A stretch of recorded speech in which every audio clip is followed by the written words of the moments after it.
can tell us what to do. You think you can tell us how to game. You think that you're famous, well you better get ready. Bowser's Last Castle. Take it down. Regenerate into podcast fools. We just got tired of the other hosts acting like tools. Hey, those are my toys. Retro power, little man. Take it down. Regeneration. Action.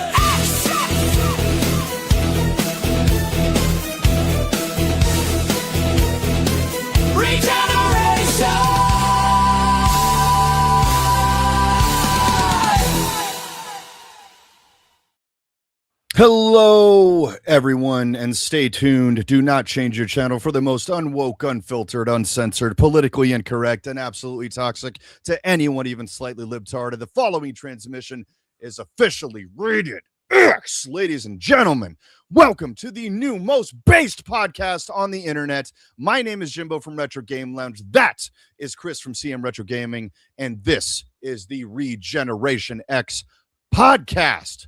Woo! We took a week off, and Chris, as we were joking last time, it's like every time we do that, things just get interesting. You know? That is true. Am I wrong? You are not wrong, sir. Just like the Big Lebowski and Walter. Am I wrong? You're not wrong, Donnie. We're not wrong, Walter. You're just an asshole. Hey, Jimbo. Yes.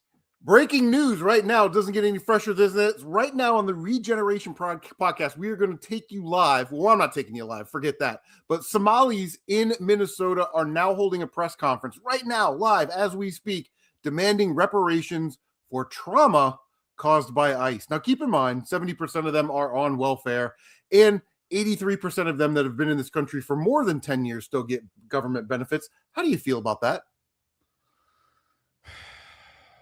Let me think for a second.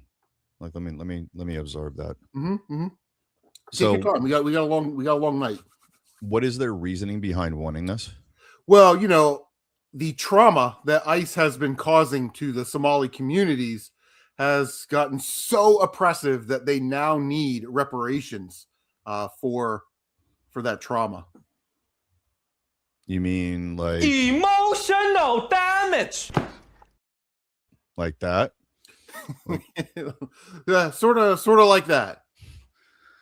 I mean, it's like we're becoming the trauma Olympics in this country, I guess. Like, who can be the most offended, who can have the most like checkered past, like who can have the most like damaged ancestry and everything. And it all comes back to this idea like that white people invented everything that's bad with the world, and that's just not true.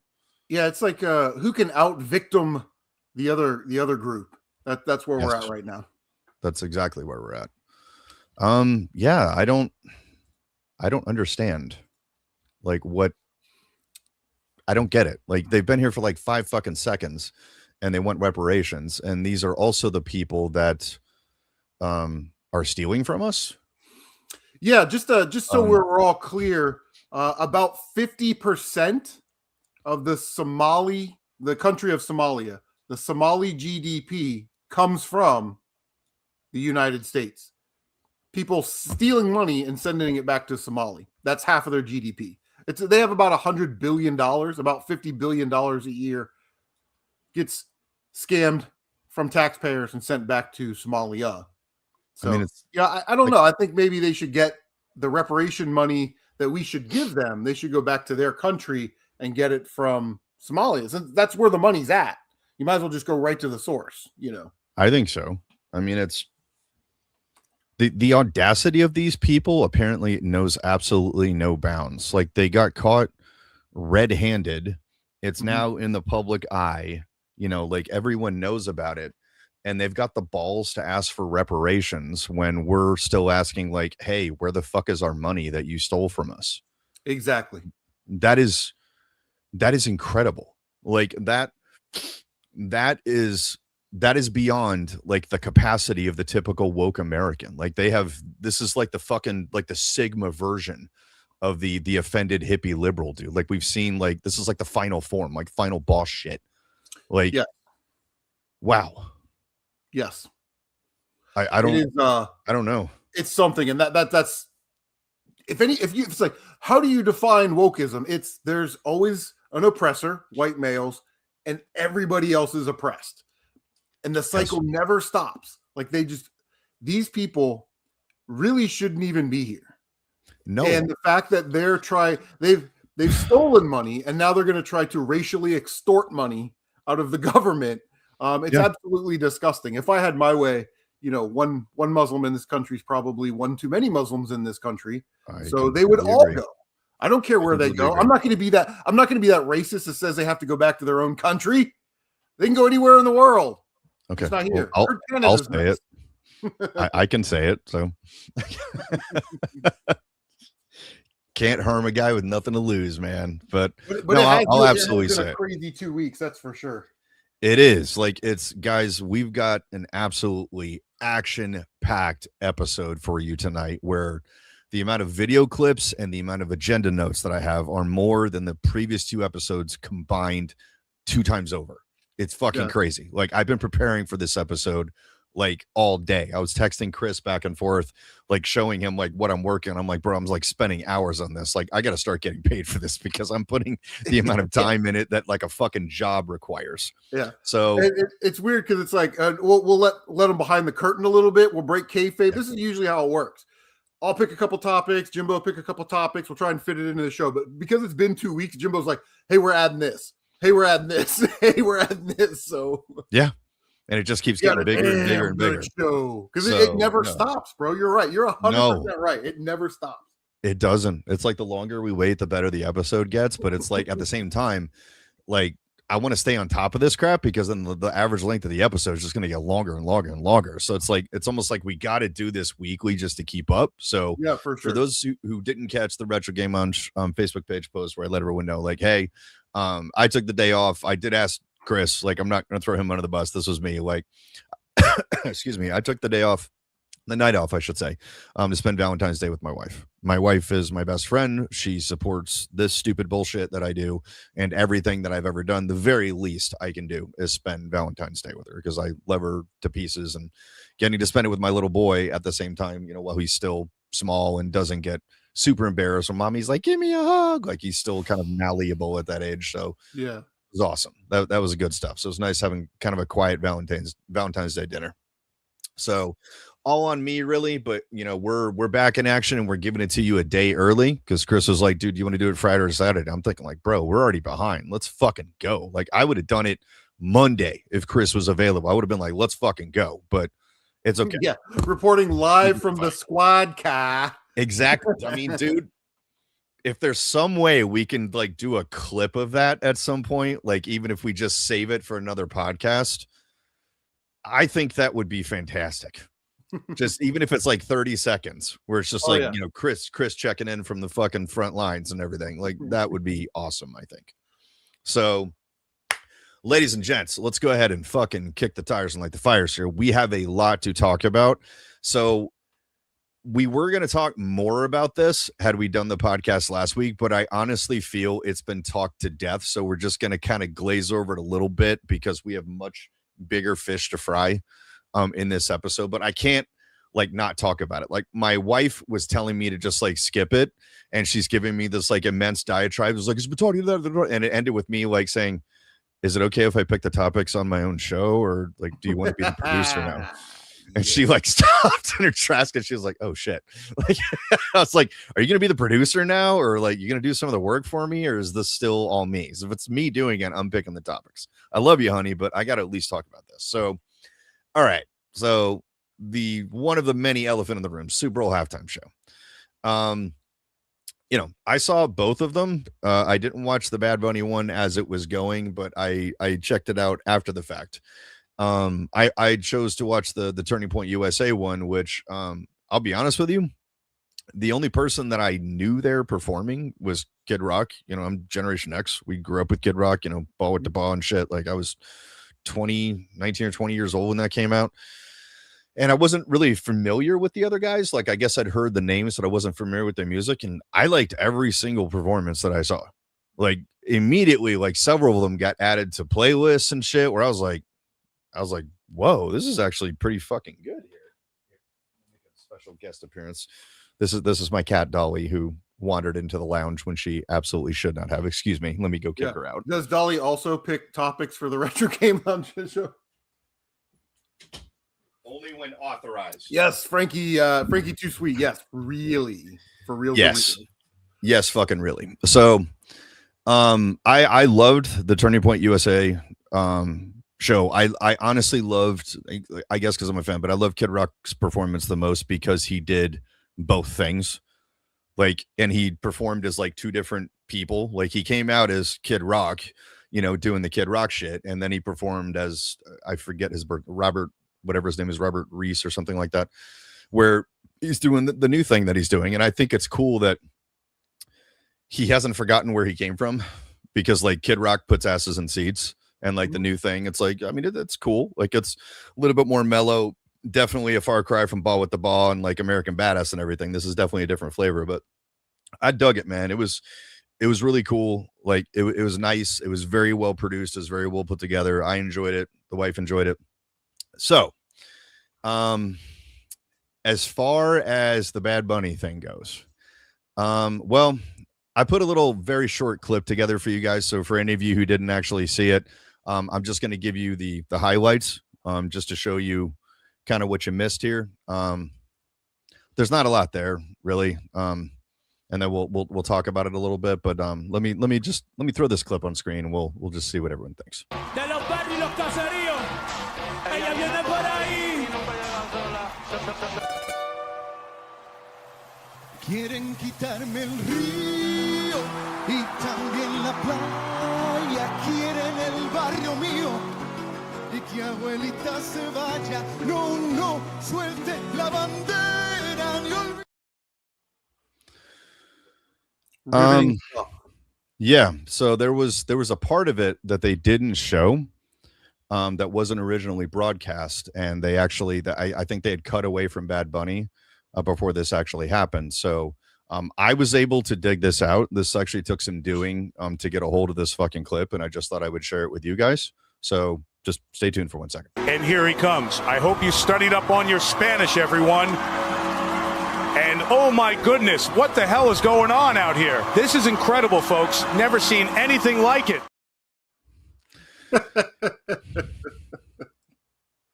That's the halftime show that we all wanted, and definitely the one that we deserved.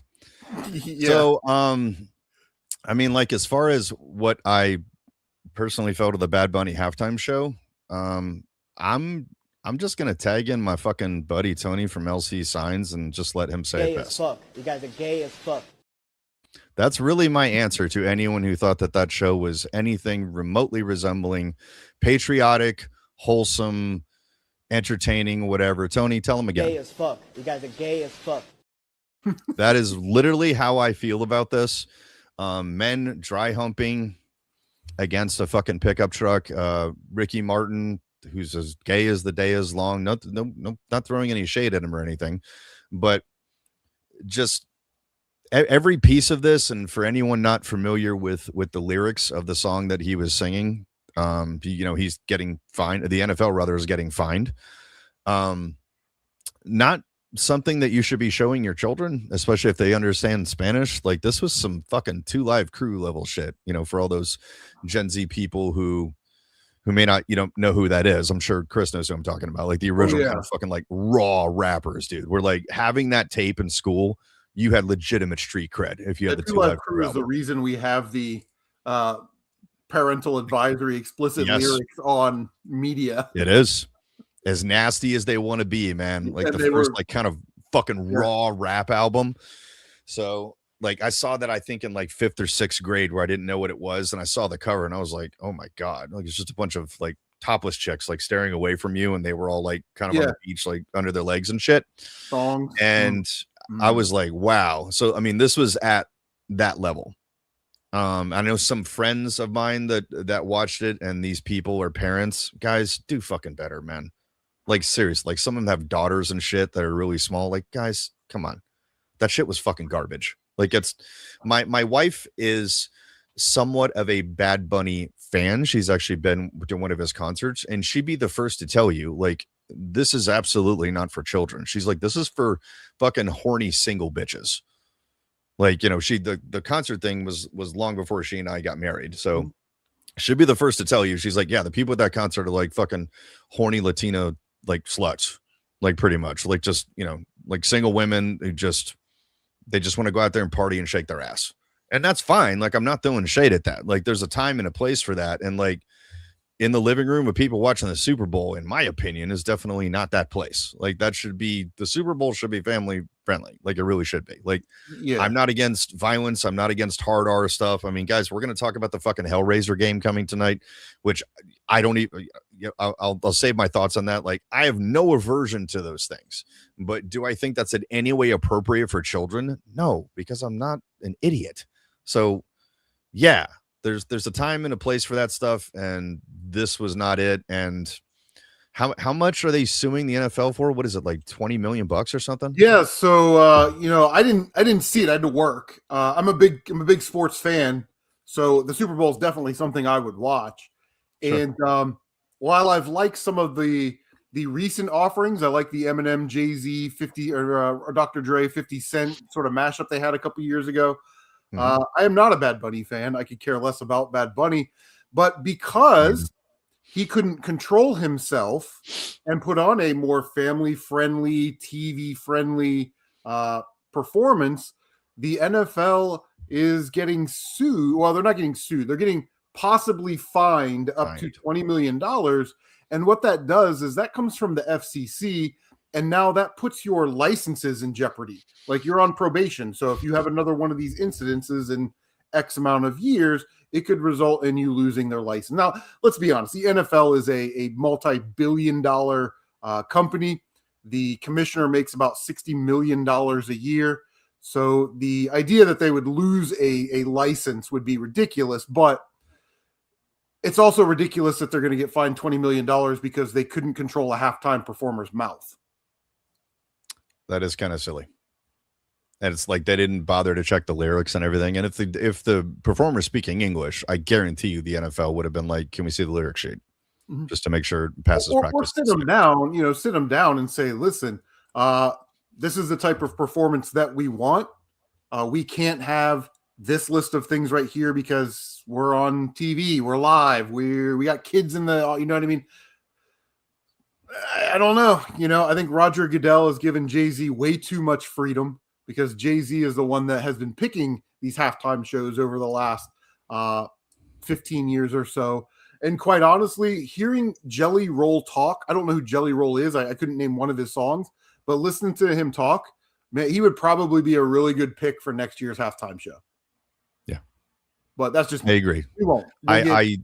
I think Jay-Z shouldn't be in charge of anything anymore, particularly considering that he's part of the alleged client list. On the and list. even outside of that, like, this dude's a fucking groomer. Like, it's very obvious. Like, he's on the list, and we're not talking about the Chris Jericho list. We're talking about the big list.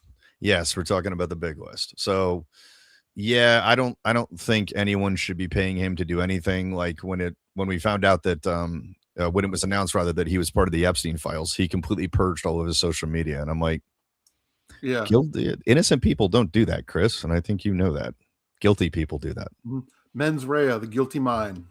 Exactly. So, all right. So we've got, again, the recurring segment, our only so far recurring segment, but we're going to be adding some. So, guys, Chris and I went back and forth in this one, and I kept like updating my option, and it got to the point where I was like I'm nominating this person for it. Then I'm like, no, I'm changing my fucking vote. Then it's like, no, I'm changing my vote again. Then I'm thinking like, wait a minute, I don't want to pick between these people. I think we should have our first like competition where we let the audience decide like who is worthy of that title for this week. So, ladies and gentlemen, we have a 3-way competition going on this week. So this is going to be like one of the dominating segments of this show, but dude, this is going to be an absolute banger. But as always, let's let Mr. Cooper kick this off for us.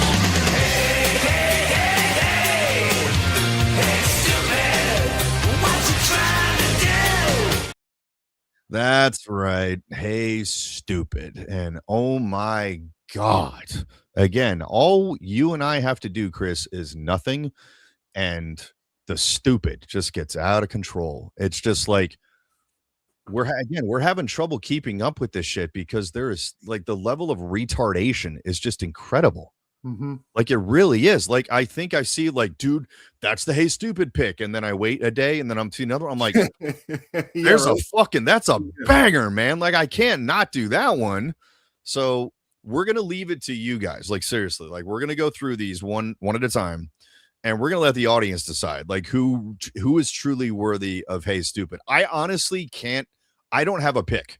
Like I really don't. I'm not saying that to be fucking unbiased or anything like that. Like I honestly think all three of them should share this, but I want to get Chris's feedback. I want to get your feedback. So we're going to leave this up to the masses. We're going to let you guys hash it out in the comments. So please smash that like button. If you haven't subscribed yet, jump in the comment section, even if it's after the live stream. Like guys, tell us what you think. So we're going to do these in no particular order. I've got the information lined up here, and we're just going to tap through them one at a time. So we're just going to pick on one. And I knew that this person was going to end up on Hey Stupid sooner or later, because we could have picked virtually every clip from this person's very illustrious political career, and it probably would be fodder where Chris and I could do a podcast on it for the rest of our lives and not run out of ammunition. But oh, brother, man, she fucking brought the heat this time. Like I couldn't do this in one clip. Like she did one thing one day, and then the next day she did something else. And I was like, it's unbelievable. It's just incredible. Like, it's just like I'm looking at this and I'm just like, is she the world's greatest troll? Because like, if she's trolling us, she is the best ever, dude. She's the fucking Michael Jordan of trolls. Yeah. So, all right. So who are we talking about in this particular instance? AOC, the fucking the three letters, man, the fucking devil's trifecta. Pure evil in the flesh, man. Like, just like, oh my God, like just the height of stupidity. Like, seriously. So AOC has been on a fucking tear this week, giving us some sound bites because she's choosing to speak publicly. And I'm just going to let the clip speak for himself. So we've got two clips here. I'm going to play the first one, and we're going to talk a little bit about it. They're short clips, but here we go. Take it away, OC. Look at what happened in Venezuela, for example. It is not a it is not a remark on who Maduro was as a leader. He canceled elections. He was an anti-democratic leader. That doesn't mean that we can kidnap a head of state and engage in acts of war just because the nation is below the equator. Okay. She's referring to Venezuela. And for those of you who don't know anything about the geographies of America, we're just going to go ahead and enlighten you. So as you can see, that dotted line on your screen right there is the equator. And that little country in green with the arrow on it is Venezuela. So you can see very clearly that Venezuela is not below the equator. It's actually several hundreds, maybe even 1,000 miles above it. It is part of South America, so I guess she just assumed that the entirety of the South American continent was below the equator. I mean, to that, I guess I can somewhat understand. Like, there'd probably be a lot of Americans who make that assumption, but no, that's simply not true. And you would think somebody from a Latin American background who like prides herself on being this fucking stalwart of everything to do with the Latino culture in America, you would think she of all people would fucking know that, and my white ass wouldn't have to be correcting her, because I've never been below the equator.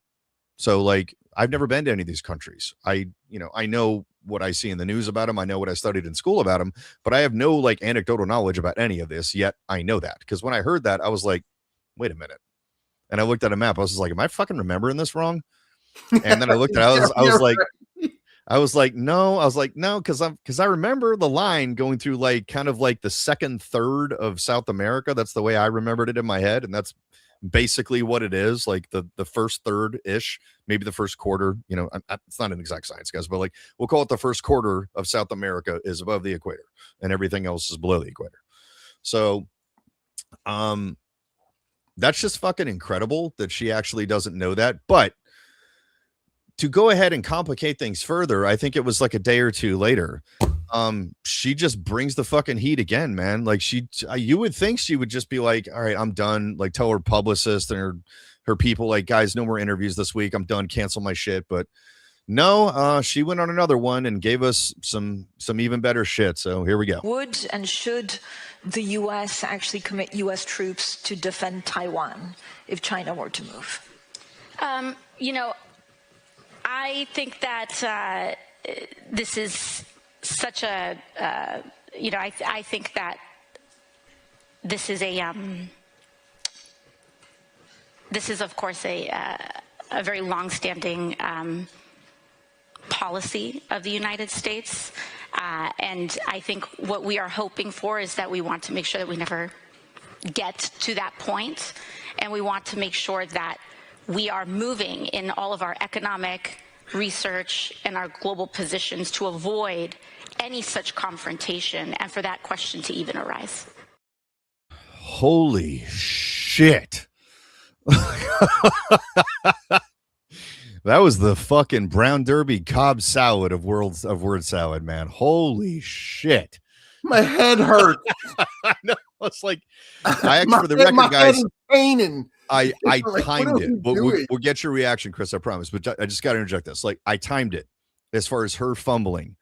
21 seconds from the time the question was uttered to the time where she actually started assembling a sentence. 21 seconds. And yeah, first of all, why are they asking a fucking senator who has nothing to do with foreign policy about Taiwan? Like, who the fuck cares what she thinks, dude? Like, that's like a Marco Rubio question, or like a JD Vance question, or a Trump question, or maybe the press secretary. Like, sure, like any of them, yeah. Who the fuck cares? It's like asking Bernie Sanders about that. Who the fuck cares what he thinks? That's not his job. Like, Congress has nothing to do with that, bro. But what was your read on this, Chris? Please. I mean, it's very apparent that the Democrat Party is going to try, at least wanted to, push AOC as a potential presidential or vice presidential nominee.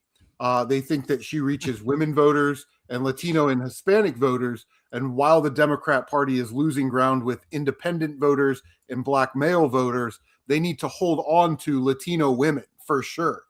So they're trying to stick her out there and put her in the world stage, because you just saw it twice. They're trying to put her on the world stage and get her primed for these positions. And she can't answer simple questions. Now, I would agree that she is not a foreign policy expert, and I don't think that we would expect her to be being, in Congress. But the company line should be, I'm not going to answer that yes or no, but the United States will defend its interest across the world. That's sort of the standard. Sure. That's the standard answer that Republicans and Democrats have given for the last 20, 30 years, and she doesn't know that. She's going to be in a world of trouble. And she's definitely the person that when you see a meme on Facebook, you're like, is that true, or are they trolling her? Like, why is Hawaii hot and Alaska cold? They're both together on the map, All people are equal when they live at the equator. Like, she probably said that. You know what I mean? She is B-U-M. Dumb. Yes. Like, she is meme, GIF, and just political fodder material for the ages, dude. Like, we're in the presence of true greatness, man. This is like the 95 Bulls. Like, I mean, we're witnessing history. Like, and if you and Kamala, run her and Kamala, which is sort of what we've been hearing, you're never going to get an answer out of them anywhere. No, I'm here for it. Word salad and letter jumble. It's nothing. We need to make this happen, Chris. I think you and I need to actively campaign for this, because it is absolutely going to pay off in the presidential debate, because that will be more watched than the fucking Super Bowl. Like, seriously. We might have to do a live while we're watching the presidential debates. Dude. You know, No, we're gonna get some shirts made up for Kamala AOC. Are running, if they're running, we might have to do 2 podcasts a week. I think so. Up. I mean, we need to be on this pod with Kamala AOC 2028 shirts, like showing our support for the Democratic Party. Like I'm absolutely, I'm not trolling. I'm serious about this. I'm dead serious. I want this to happen for the sheer entertainment value. Like this is like, it's like hearing like your favorite 2 comedians are about to go on a fucking comic tour together and they're coming to your town and you're just like, yes, like that's how I feel about this, where we need to make this happen. But we don't want to stick too much on AOC because we've got some other ground to cover. So again, that's step 1. That's chapter 1. We've got 2 other folks who are definitely giving her a fucking run for her money in the area of Hey Stupid. So we're going to stick with the ladies on this one because the last one's a guy, and we're going to go with the other female here. And again, this was one that I knew was going to come to Hey Stupid sooner or later, but holy shit. Like, wow. Like just the nuggets on this one are just, oh my God. I was like screaming at my television. So we got 2 clips. These are a little bit longer, about a minute each. We're going to dig into these and talk about them individually. So good old Hill Rod. All right, Hillary, take it away. Just a moment, but just to be clear, do you regret the links that there have been? You know, we have no links. We have a very clear record that we've been willing to talk about, which my husband has said. He took some rides on the airplane for his charitable work. I don't recall ever meeting him. Did you ever meet Ghislaine Maxwell? I did on a few occasions, and thousands of people go to the Clinton Global Initiative. So it to me is not something that is really at the heart of what this matter is about. They are accused, and in both cases were convicted of horrific crimes against girls and women. That should be the focus. And we are more than happy to say what we know, which is very limited and totally unrelated to their behavior or their crimes. And we want to do it in public because let's make this transparent. The survivors deserve that. The public deserves that. But, you know, the Republican member of Congress who is running this hearing or this investigation is trying to protect the president. So let's get to what's really at stake here. Okay. So this is an interview with the BBC. I should have prefaced this, I'm sorry, with the BBC that Hillary Clinton did. And I will give this BBC reporter credit. Out of the fucking gate, she comes after her about Epstein. First fucking question. Just stay on track. And she does not let her off. This is fucking reporting. Like, this is how you do journalism. And so you might have caught a comment in there when she was asking, like, you know, do you regret the ties that you have to the Epsteins and everything? She asked her about Jeffrey Epstein. She never met him, and asked about Ghislaine Maxwell. You know, like, I met her like a couple of times. All right. I'm just going to go ahead and pop this on screen here. That is Chelsea fucking Clinton, her one and only daughter, the daughter of Bill Clinton and Hillary Clinton. And right there, guys, this is 100% real. Ghislaine Maxwell was at her daughter's wedding.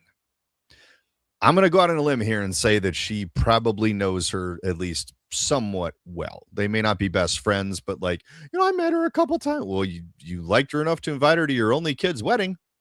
Because, you know, there we have it. There she is. And I'm sure Epstein was there as well. We don't have a photo with it, but she was there, like, front and center. So I'm just like, the fact that she would be completely unaware that, like, those photos were published and they're kind of a matter of public record at this point. Like, when you put stuff out there, it doesn't go away. That's how the internet works.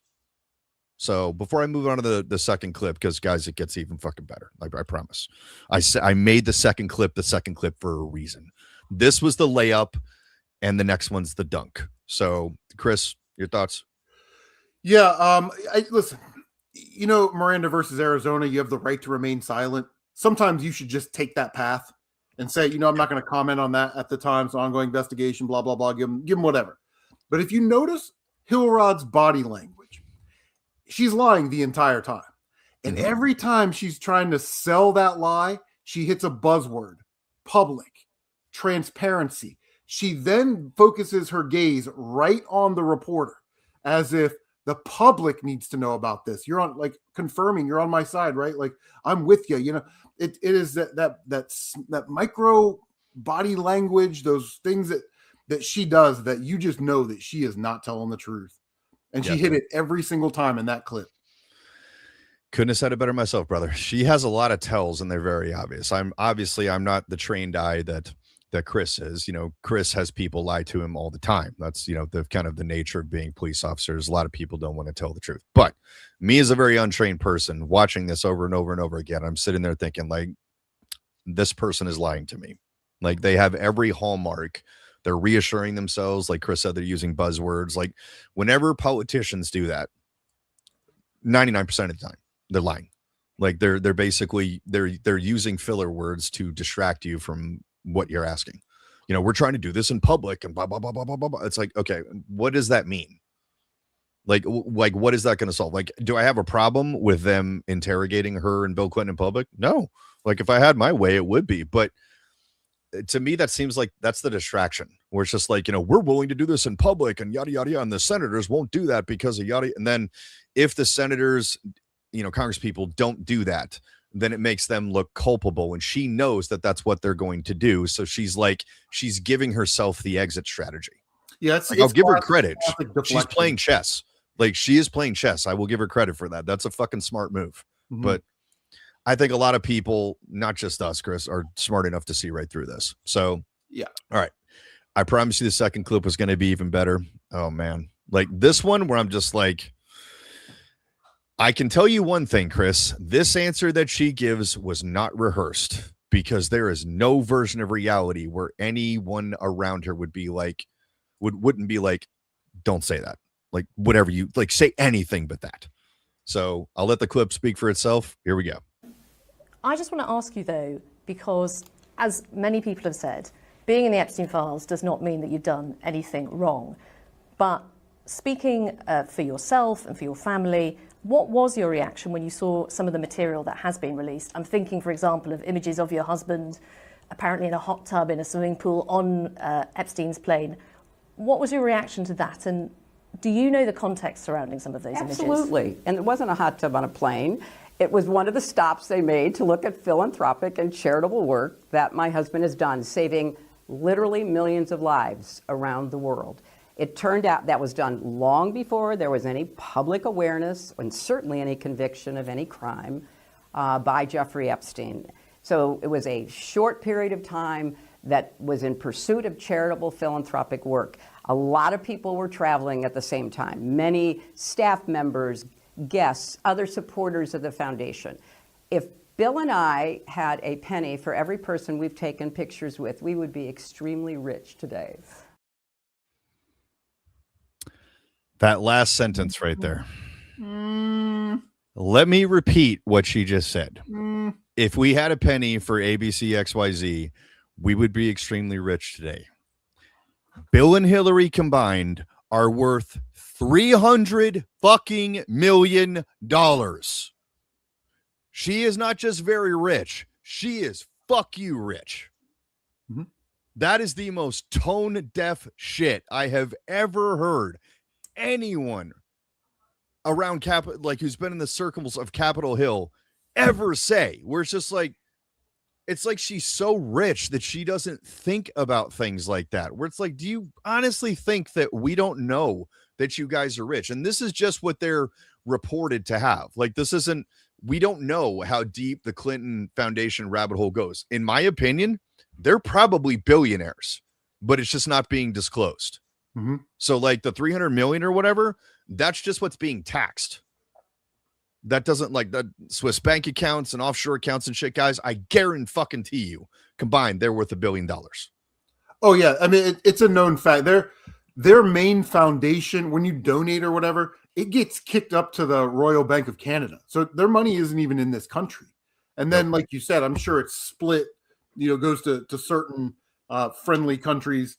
Maybe Swiss, maybe, you know, if they're friends with the Saudis or something like that. But yeah, it's all been siphoned away. They're multi-billion-dollar people for sure. Facts. It's just, I saw that dude and I was literally just fucking shouting at the television where I was just like, lady, you're fucking rich. Yeah. Like you're a fucking 1%er, man. Like, what are you When talking about? When people are talking to you and they're telling their story and they keep shaking their head no, that's actually an involuntary thing that people do. Their brain is saying, I don't believe the story that I'm telling, and I'm giving that nod.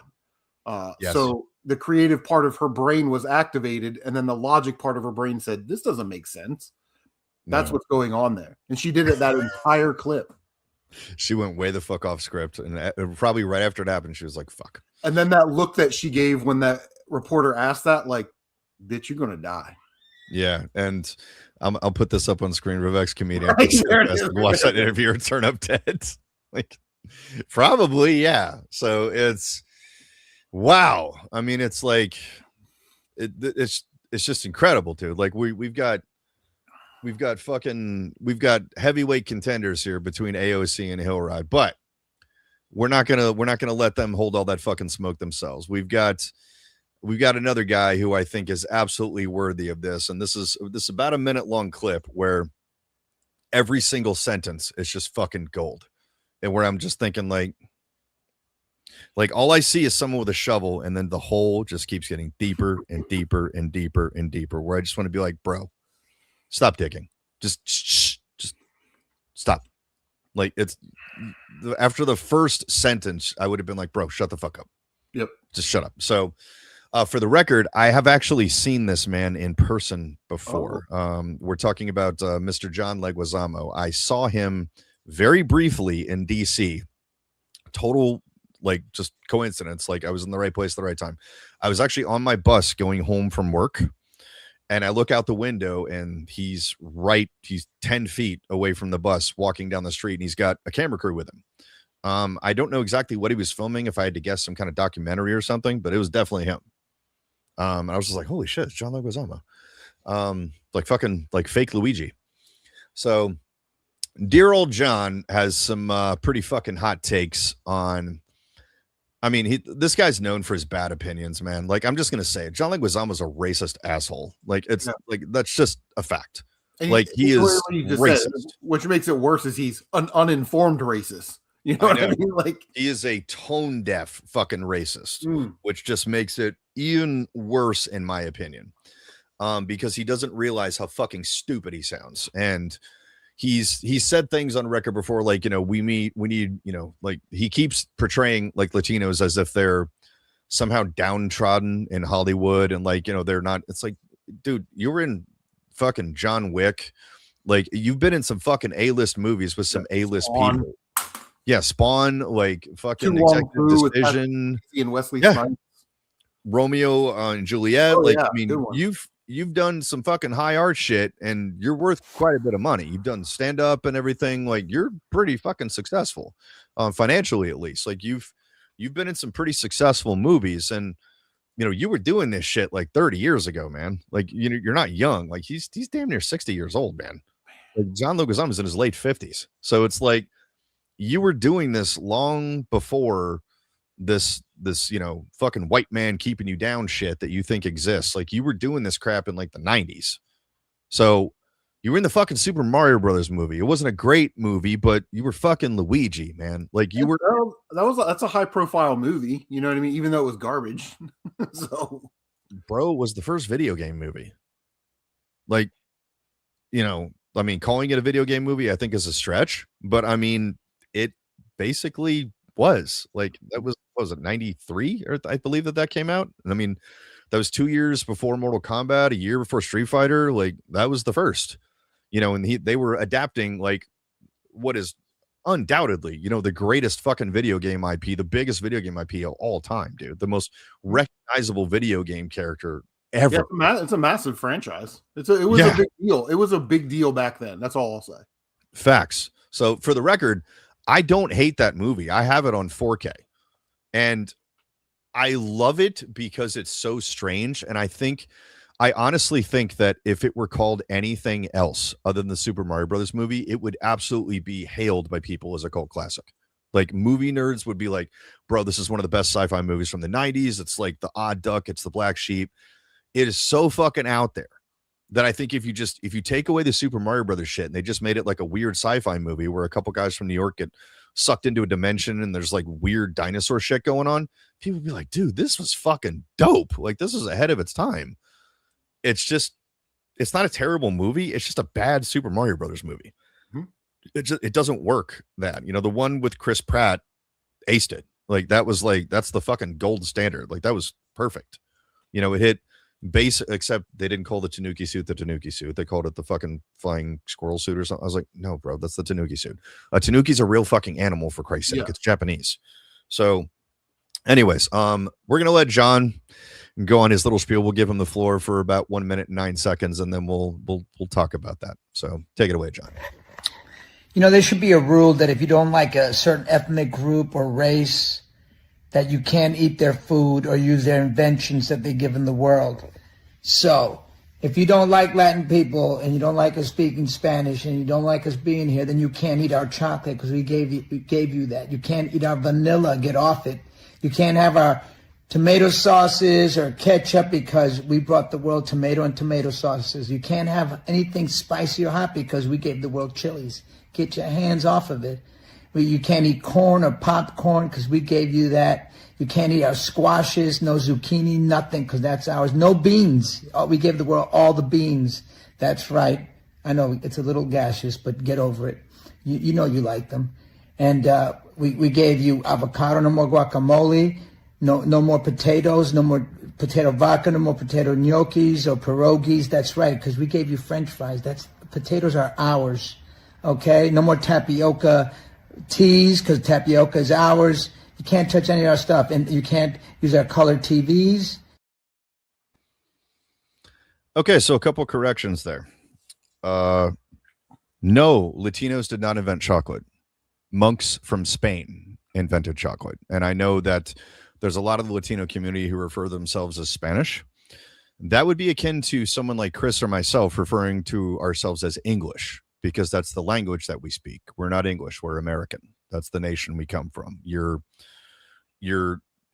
heritage is not always beheld to the language that you speak. It's from the country that you're from. So, a Japanese person from Japan, they speak Japanese and they are Japanese. A British person, they can refer to themselves as British or English if they're from England and they speak English. Americans are American, but we speak English because we're the product of immigrants / settlers. So of course we didn't invent our own language. We borrowed it from another culture. But no, chocolate comes from Spain. It was invented by Spanish monks a long time ago. It is, what kills me is like the fact that John Leguizamo speaks Spanish is because white people brought him that fucking language, because Spanish people are not brown people. They are white people. I had a Spanish teacher in 3rd, 4th, 5th, and 6th grade. I will never forget this, named Mrs. Van Drovic, who was from Madrid. Whiter than I am, with jet black hair.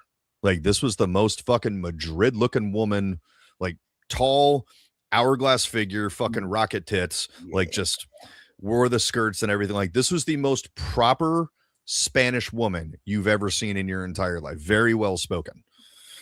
And let me make another couple of corrections. Tomato sauce, that would be the Italians, John.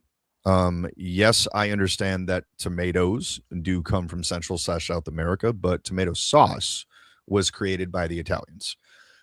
Television would even depending upon which story you buy as far as who actually invented television, whether it was Westinghouse or whether it was, I forget the gentleman's name, the farmer who basically came up with the grid pattern by basically looking at his crops, and he basically figured out like television. So no matter which one of those stories, like, we're always going to debate like who actually came up with it. They were both white guys from America. So, but at the same time, let's follow John's logic here. Let's do a little thought experiment. Okay, sure, bet. So we're not allowed to use chilies. We're not allowed to eat tacos, beans, like tomato sauce. You take all the way those things. Okay, well, Let me flip that back around on you, John. The device that's in your hand, you're not allowed to use that. That was invented by white Americans. The device that connects to, the internet, also invented by white Americans. You're not allowed to use Wi-Fi, invented by white Americans. You're not allowed to use Bluetooth, invented by white Americans. You're not allowed to use the fucking light bulb in your house, invented by white Americans. The television, white Americans. The modern electrical grid, not electricity, Americans. Modern plumbing, the highway system. Anything related to anything that ever came out of the space program, NASA, so Velcro, emergency blankets, like any of those things. No, like you're not allowed to really use any of that. Like basically your way of life, everything that you use pretty much on a daily basis was 99% of it was A, invented by white people, and B, invented by Americans. So if you really want to follow that thought through to conclusion, I think you're a lot more dependent on us than we are of you, because we could remove all of those things from our life and we'd still be fine. I'd be a little less happy because, bro, I will fucking destroy some Italian food. I may not be Italian, but I love me some pasta and red sauce. I take it Chris does too. He's nodding his head. I love fucking pizza. Even though let's be correct here, John. Tomato sauce may have been invented by the Italians, but spaghetti and meatballs is as American as this motherfucker. The Italians did not invent that. Americans did. So going on, I'll tell you what, let's take out all the inventions, but even though he said inventions, let's just do food. Hot dogs, hamburgers, the modern version of pizza, barbecue, let's see, crabs, lobster, didn't invent them, but we made them the proletariat. Like we made them like elevated food because they were the food of poor people before Americans got a hold of them. Let's see, fish tacos. That was the Californians. Nachos are actually American. They were invented in Texas. Chili was invented in Texas. So, yeah. Did the Latino culture definitely heavily influence like restauranting and American culture and food? So of course it did, dude. Like we're a nation very, very heavily influenced by the foods of immigrants, where they either brought their food here or they brought the tastes of their country and then they built things here. Case in point, spaghetti and meatballs. Like that was invented by Italian immigrants here in the United States. Or nachos. Nacho was a Mexican guy who lived in Texas, and he basically came up with fried tortilla chips with cheese sauce on them because he just had to use what he had. There was a bunch of ladies who wanted something quick, and he was like, this is what I got. So that's kind of what American culture is, and that's why American food is demonstrably the greatest food in the world, because we get the greatest hits from everywhere in the world. We're like the fucking UN of food, where we get all these great things from all over the world, and all of those people bring their fucking awesome cuisines. Yes, Latino culture too. I love Latino food, and they bring it here, and we kind of take their idea and we kind of run with it, and we do our own thing. So that is the dumbest shit I think I've ever heard a Latino person ever say. Like, I showed it to the wife, and my wife is Central American, for the record, and she's just like shaking her head. She's just like, what the fuck, man? Like, yeah, it's 100% tone deaf. And where we're at with Lake Wazamu is that, he's kind of a dying star, and he needs that clout. And, the modern day race grifter, anti-criminal immigrant rhetoric is, if you don't like people in your country that are there illegally, that are stealing from the government and causing crime, then you hate everybody that is that culture. And that is 100% not the truth. We just want people that are in this country illegally to be deported. Everybody else that is American, we fucking love you. And the best part about other cultures is the food and the music and the sense of community and all of those great things. And we lose that when we dilute our communities with people that shouldn't be here and don't appreciate being here. Lake Wazamu knows that, but because he's a race grifting retard, he wants to get on social media multiple times a week and push this propaganda. And it is absolute nonsense. In Ireland, they whip up potatoes and put whipped potatoes in their baked potato. So it's like they had a famine over potatoes. So it's like the idea that, your specific race invented everything is absolute nonsense. It would be nonsense if we said that white people invented everything. Everybody knows it's nonsense, and somebody needs to check Leguizamo before he says something that probably ends his career. Facts, dude. It's that would probably be, to piggyback on what you said, man. That would probably be my response to John, as far as, you know, he's taking the desire of guys like you and me who want people who are not supposed to be here removed from our country. Their color, culture, whatever is completely fucking irrelevant, because it's like, we're not just going after, like, air quotes, Mexicans or Central Americans or Colombians like John. We're going after Somalis. Like, it doesn't matter, dude. Like, the only thing all these people have in common is they should not be here. They have no legal cause to be here. They came here illegally, broke our laws, and a lot of them are fucking defrauding us of money, which is like lowering our fucking quality of life.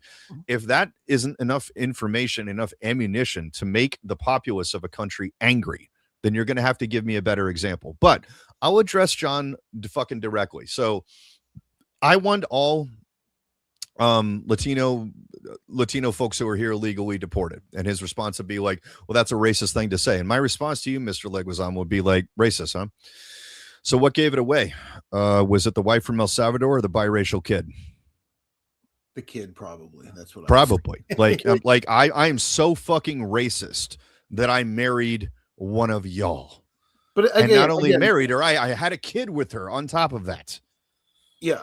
Well, it's all a ruse. What the fuck? The idea, and this is sort of, again, this is that line that they've chosen to follow, is that they are making leaps that Evel Knievel can't make to support their ridiculous logic. And it is, I think it's played out, and I think we're starting to see the downside of that, where people just aren't responding to it like they used to. Yes. So we will leave it up to the audience, both live and watching this after the fact, to decide, like, who do you guys think is worthy of the Hey Stupid crown?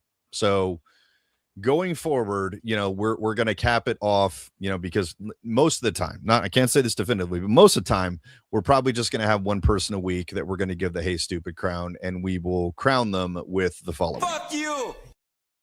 So the problem with that is, we can't, that's not going to work for, and yes, the fact that he's Mexican makes this funnier. That's not going to work for this particular instance of Hey Stupid, Chris, because we've got the fucking triple threat. So we've got to elevate this a bit. So I thought that the send-off should meet the response, really. So here we go. Fuck you, fuck you, fuck you.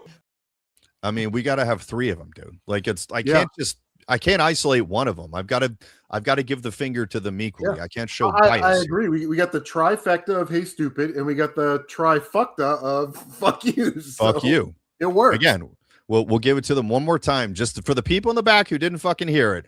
This is our response to AOC, to Hillrod, and to John Leguizamo. Fuck you, fuck you, fuck you. I'm a Mexican midget. I can't think of a better fuck you ever. That's the best.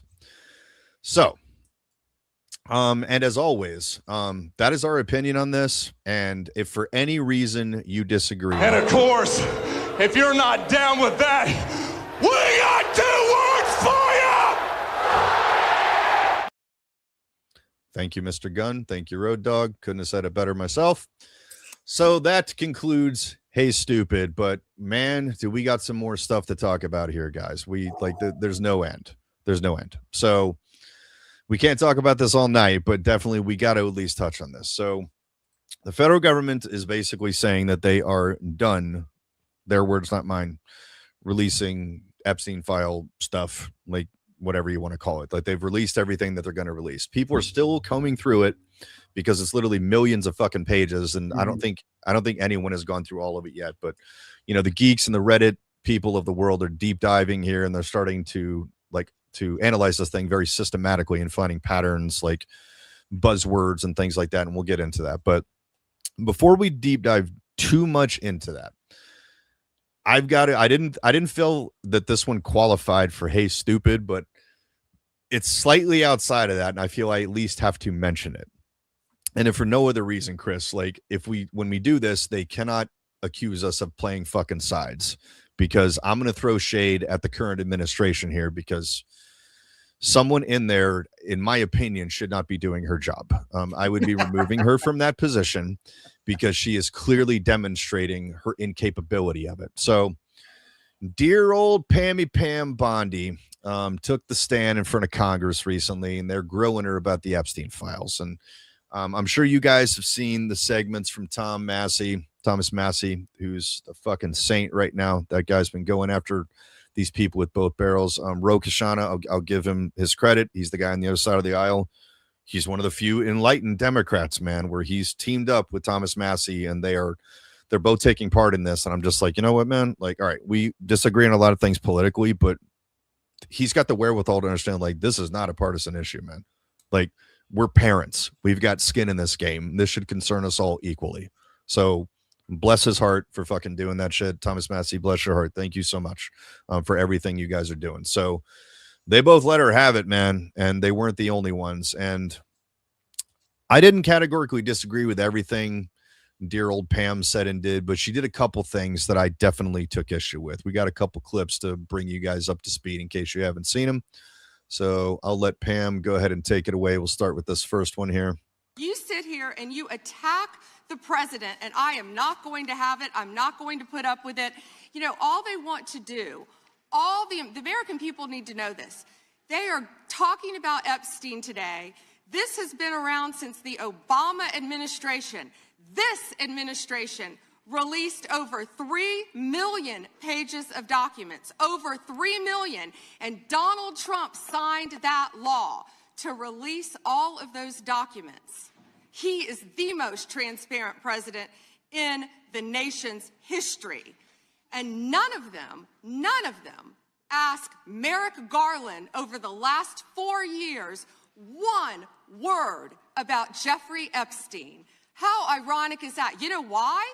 Because Donald Trump, the Dow right now is over, the Dow is over $50,000. I don't know why you're laughing. You're a great stock trader, as I hear, Raskin. The Dow is over 50,000 right now. The S&P at almost 7,000. And the NASDAQ smashing records. Americans' 401ks and retirement savings are booming. That's what we should be talking about. We should be talking about making Americans safe. We should be talking about, what does a Dow have to do with anything? That's what they just asked. Are you kidding?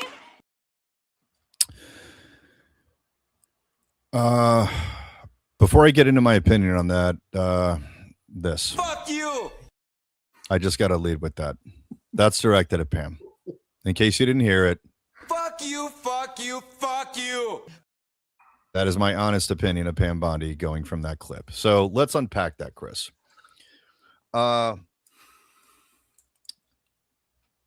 What concern is the fucking Dow to the head of the DOJ? She's not an economist.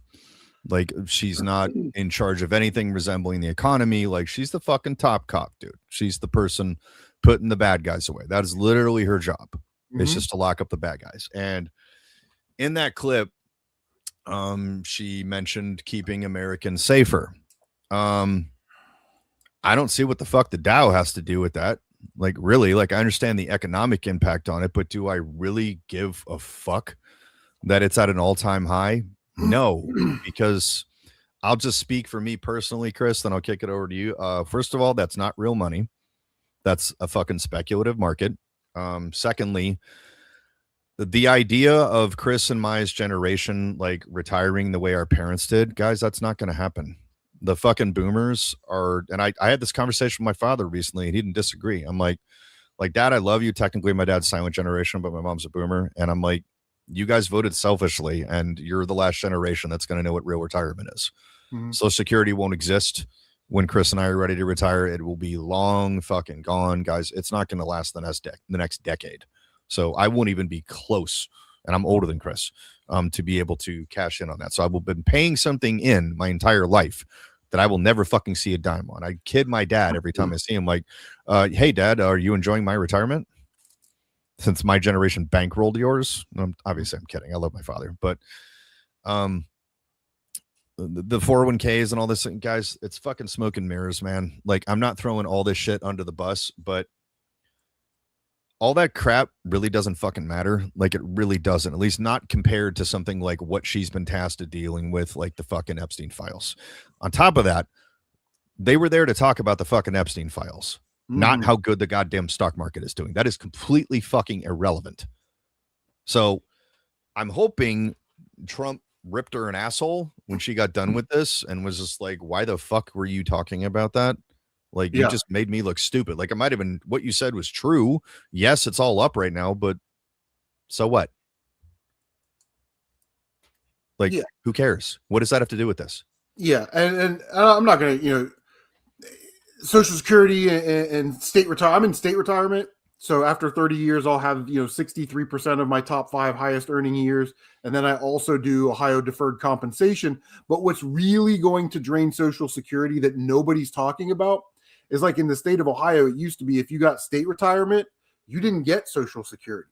But they're changing the law to where if you've paid in for 40 quarters, then you'll get something. So even if it's another $200 or $300 a month, that's going to be another $200 or $300 a month that I'm going to be pulling out of Social Security in addition to my state retirement and my deferred comp. But that's not what we're talking about.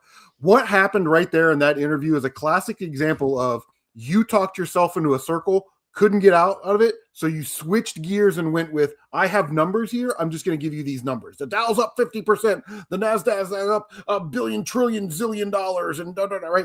It's just completely irrelevant.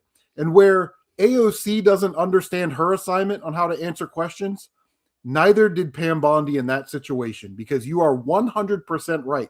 She should be focused on the files are released, we're going through them, and we're going to be making some arrests, because the biggest criticism of her over this last year or so is that she talks all this yang, but never gets busted, right? Nobody goes to jail.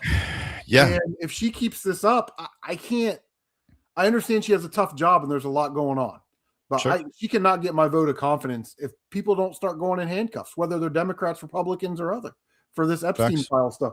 In my weird week of Epstein list, I have Pam Bondi number 6. Let me ask you a question, Chris. Are you familiar with the acronym DARVO? I am not. Okay. It's a argumentative tactic, essentially. It's a debating tactic. Stands for deny, attack, reverse, victim, and offender. It's basically exactly what Pam just did right there. It's used to confuse and throw kind of off track the person that you're debating. Like, she literally did exactly that. She denied like any culpability. She attacked the people that were questioning her. She reversed the victim and said, like, I'm the victim here. Donald Trump's the victim here. And she changed who the offender was. Like, this is one of the oldest tactics in the fucking book, and she absolutely did it. But that one made me mad because it was a very tone deaf thing to say. But this next clip, again, I saved the best for last on dear old Pam. This one straight the fuck up pissed me off. And I didn't know this before this congressperson pointed this out. I figured there's no way that this is real, but the way that Pam handles it doesn't exactly strengthen her case. So let's check it out. Now, in a interview last week, How will you tell me that's intentional? in an interview last week, Deputy Attorney General Todd Blanche You can't go off script. said that any victim that wants to speak with the department has done so, hopefully. Well, thanks to the incredibly brave people sitting here behind you, we can actually ask them if that's true. Now, would the survivors and victims who are here please stand up one more time? Just by show of hands, how many of you or your loved ones actually have met with the Department of Justice and provided testimony and estimate and evidence? None. And of those of you who have not met, which is everyone, how many of you have reached out either individually or through a lawyer or representative to offer to provide testimony and evidence? All of them. And of those of you, all of you who have reached out, how many of you were denied or ignored by the Department of Justice? All of them. And despite the shameful and despicable efforts by Ms. Bondi and her department to intimidate you, how many of you are still willing to speak to the Department of Justice? All of them. Well, Ms. Bondi, it looks like you have some more witnesses to talk to, and I yield back. He's not wrong. He absolutely roasted her right there. Why aren't these people being questioned? Seriously, they're willing to come forward. They just revealed who they were publicly to the fucking world. This was on C-SPAN. They're basically offering, like, I'm willing to help and cooperate in any way I possibly can to help you guys move this along. It doesn't make sense to me from the Leo perspective, Chris. Is there any way that you can rationalize this? Why would you not question the people directly involved? There is no. I mean, unless there's something where Pam Bondi gets up there and says, like, we were just made aware of these people yesterday. We haven't had time to contact them and get their statements, but we will. Unless it's some situation like that, you need to do your due diligence and collect all of the evidence to include statements from witnesses. They may have something that they can corroborate existing evidence or statements. They could have conflict, or they could bring some new stuff to light that you didn't know, and then you follow another investigative path and you see that till its end. But just that is gross negligence on her part and her department's part, and that's unacceptable. It is. It angers me, to be perfectly honest, because it's like you've got all these people willing to help, and it seems like they're being completely ignored. On the same token, like you've got this is honestly really getting under my skin. You've got people like Nancy Mace, and I'm not really going to pick on her that hard. I don't have too much of an issue with her. I'm just going to use her as an example, who are putting out social media posts, tweets, etc., saying like, I just went through the unredacted list, and if everyone saw, what I saw, they'd be angry. Okay, dude, stop being a fucking bitch and doing a goddamn vague post. Vague posts piss everyone off. Either release the fucking names or shut the fuck up. Yeah. That's my honest opinion. Like, seriously, don't gaslight everyone saying, well, you guys wouldn't fucking believe this shit. Well, maybe I would if you'd fucking tell me the goddamn answer, tell me the truth. Release the fucking names. Enough. Like, I'm tired of the stupid fucking shell game that everyone is playing here. Even the people who claim to be on our respective side saying, like, we're going to release them. Then fucking release them. Mm-hmm. There's this, I forget the name of the act, but there's basically an act that says that any congressperson is completely immune from being sued or any type of legal action to anything they say during a congressional hearing, meaning questioning. So they could literally pull up a fucking thing there and they could phrase it in a question with a list of the goddamn names. And there's nothing that the DOJ or anyone else can do. Yeah, it's called absolute immunity. Judges and prosecutors share that. Thank you. Police officers and other elected officials get qualified immunity within certain bounds, but yeah, they get, you're allowed to be wrong and present evidence in a hearing. We got this evidence from wherever. This is what it says. So until we're told otherwise, we believe that to be true. And that's okay until new evidence comes out. But yeah, I agree. I think that, a year ago, if we would be having this discussion, we'd be like, well, we're only like a month into Trump's administration. We'll get these files out. We're, 13 months in, and we're still getting this type of performance, if you will, from the Attorney General of the United States of America. Yeah. And it's unsatisfactory. It's not acceptable in any way, shape, or form. She needs to be talking about, we are going to get very tough and we are going to prosecute people. That's what she needs to leave the Dow out of it. Yeah. Other than Ghislaine Maxwell and Jeffrey Epstein, who have they arrested? No one. Nobody. And they released some of the names. Like, the latter half of this, I guess, kind of defeats it. But like the British arrested Prince Andrew. Yeah. He has since been released. He was only held for 12 hours, which is kind of the way I figured this was going to go, guys. The odds of anything happening to him, I would say, are slim to none. Like, he's definitely going to get a slap on the wrist from the royal family. Do I think he should be in jail? Yes. Do I think all of the fucking royals need to fucking burn in hell because they are evil people? And the fact that any American is in any way interested with the British royalty when they're not even really in charge of anything. Like, they're not the head of the country, guys. The prime minister calls the shots over there. Like, they have a somewhat democratically elected government.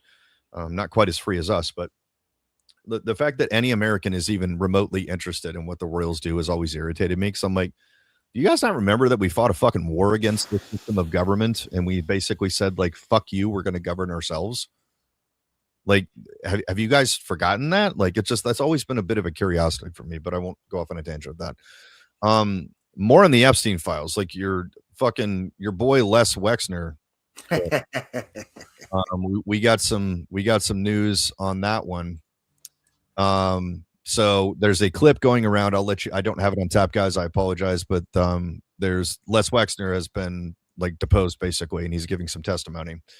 He let out some pretty big bombs, man. I'll just kind of give you guys the cliff notes. He confirmed that Jeffrey Epstein worked for the Rothschild family. Any of you guys don't know who they are. They were essentially the architects of the Federal Reserve. A lot of people would make the claim that was definitely not a good move and has made things in this country a lot harder. I would tend to agree with that. He also confirmed that Jeffrey worked for both Jeff Bezos and Google. Those are some pretty fucking powerful companies, guys. Like, those are people who literally move and shake the world. And on top of that, I guess this was a hot mic moment. Like, I had to rewatch this one a couple times and turn the volume up and cut out the background noise. But his lawyer is sitting there with him, and his lawyer actually grabs him and whispers in his ear. And I guess he didn't realize how loud he was talking, but I watched it several times, and this is definitely what he said. This is the quote: "I will fucking kill you if you answer another question with more than 5 words." And that's what he's saying to Les.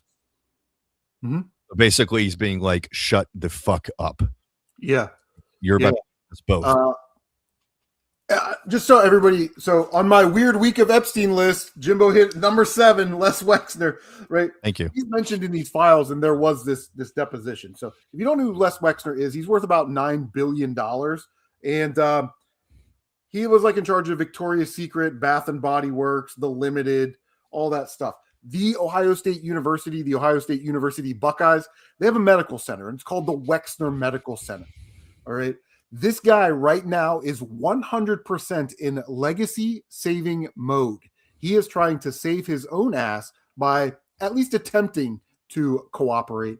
And by the way, I'm our department's union rep. And when we go into internal investigations, I tell people, if they ask you a yes or no question, answer with a yes or no. Don't use 50 words when 10 will do. Don't offer or volunteer information that they're not asking for. And I don't know is an acceptable answer if you really don't know. So he's giving this guy great advice. Like, don't over answer. But Les Wexner, because, you know, he's never really been in this position before. He's always sort of been like a beloved figure around Columbus, you know, and for him to be in this situation, that is definitely uncharted waters for him. He doesn't know how to handle it. And his handler is trying to reel him in. Yep.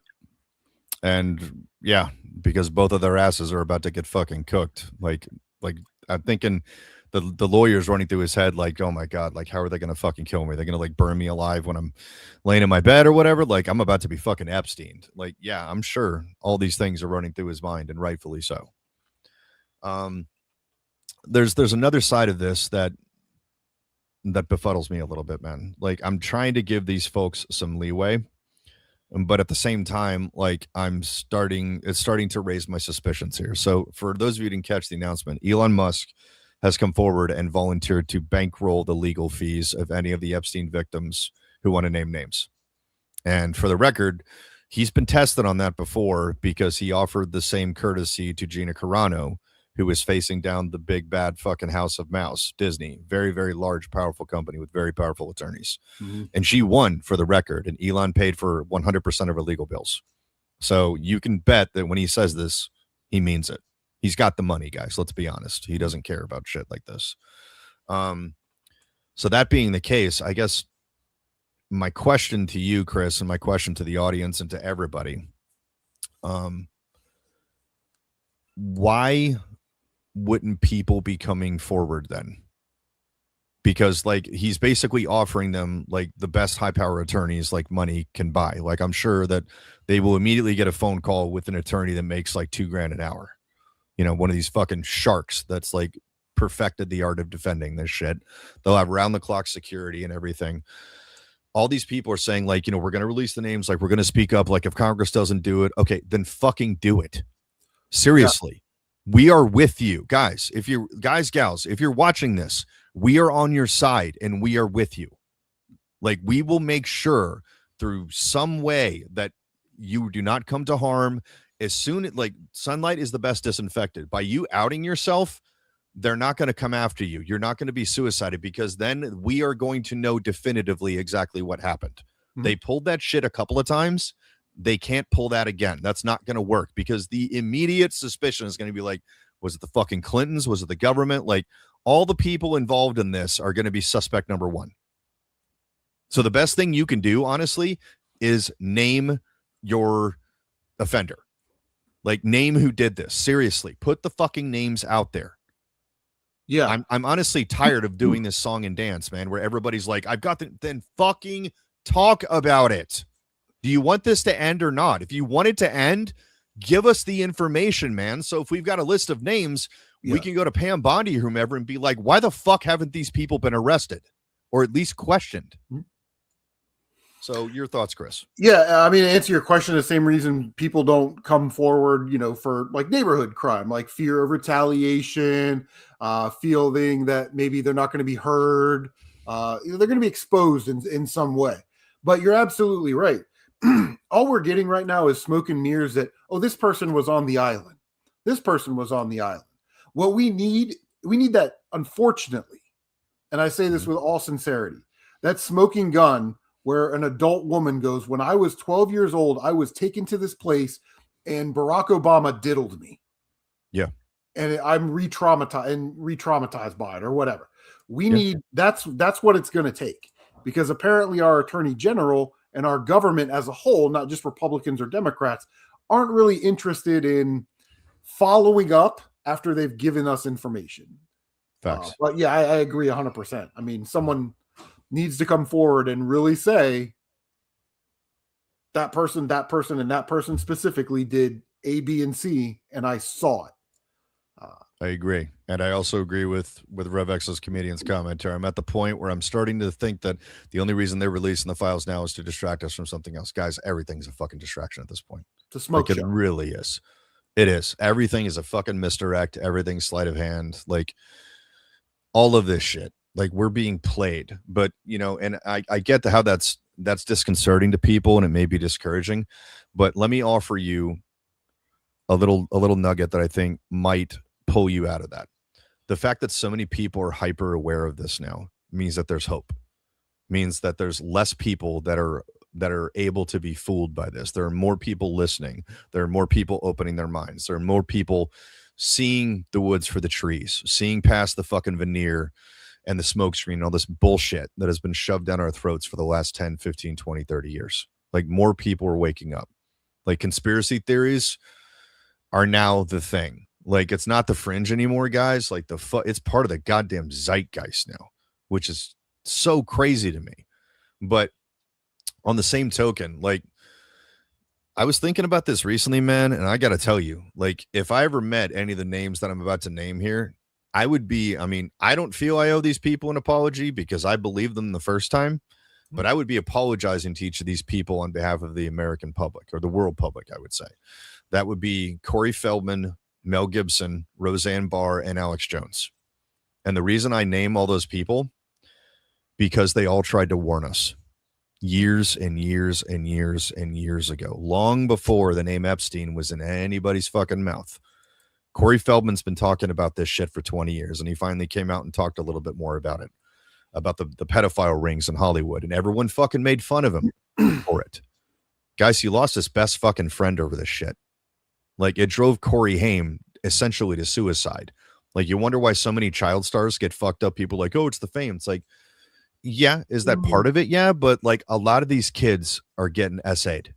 Yeah. And that fucks them up. Because they have these handlers in Hollywood that are dragging 13-year-old Jodie Fosters to Studio 54 and letting her do cocaine and drink.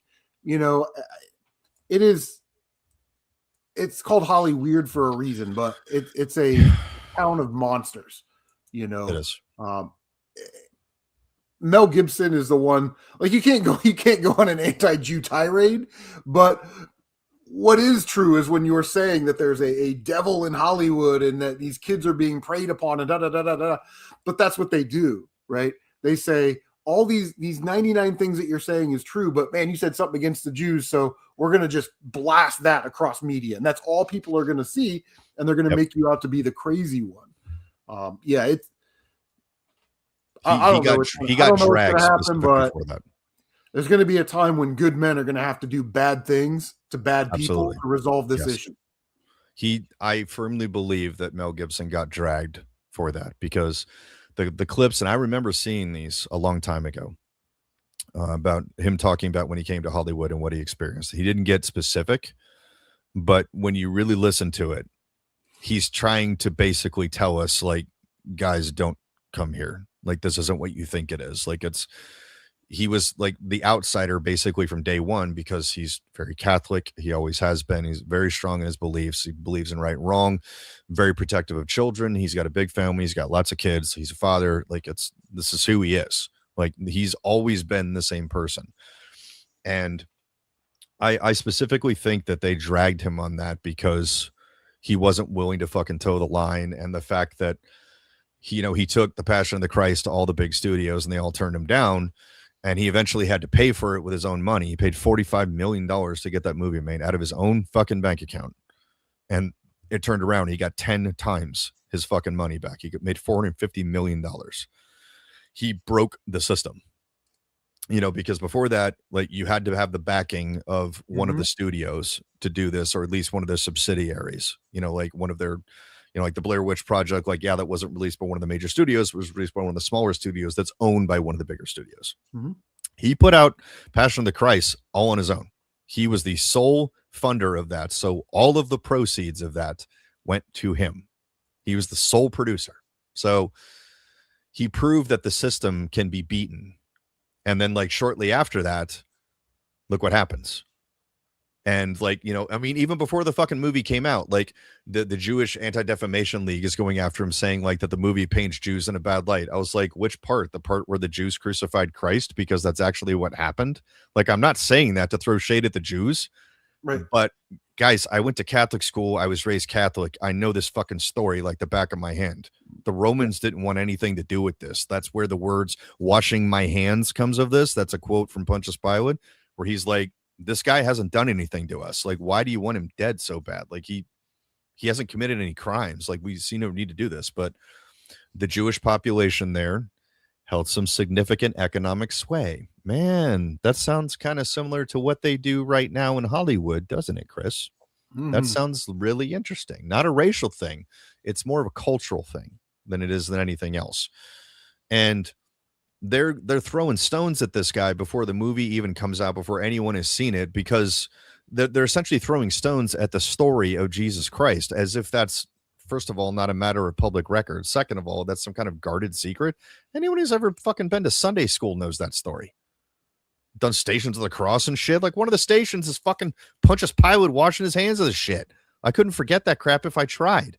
So it's burned into your brain. It is. It's burned into my fucking head. And it's like, I noticed that right after that, they started dragging him. I mean, did Mel say some very unflattering things? And he admitted, for the record, that he was an alcoholic. He had a drinking problem and everything. Mel owned all of that. I'm not defending what he said or what he did, but he didn't downplay it. He's like, guys, I got a drinking problem. I got to go to fucking rehab and get this shit handled. Like, obviously I've got some anger, like, and he went and he fucking handled it and he dealt with it.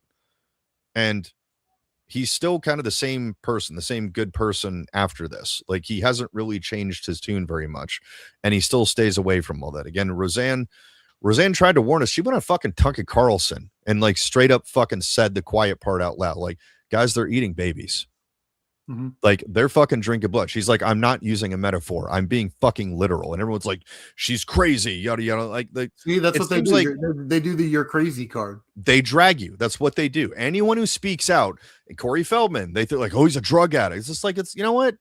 It's fucking crazy how every single one of these people, Alex Jones, they fucking sue him into oblivion. It's like, I'm seeing a fucking pattern here, Chris. How everyone who tries to speak out gets systematically silenced, either by money or by having their career taken away from them. That's a lot of people for this to be a fucking coincidence, man. They were all trying to talk about the same thing. That's fucking scary to me, man. Like, that really is. A Revex comedian, I'll put his chat on screen here. He fucking, yes.